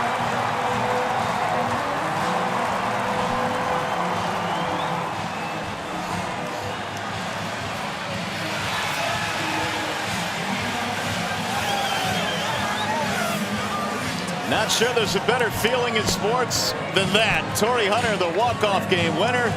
Tigers win the final game of this series. We'll be back with a whole lot more from the ballpark.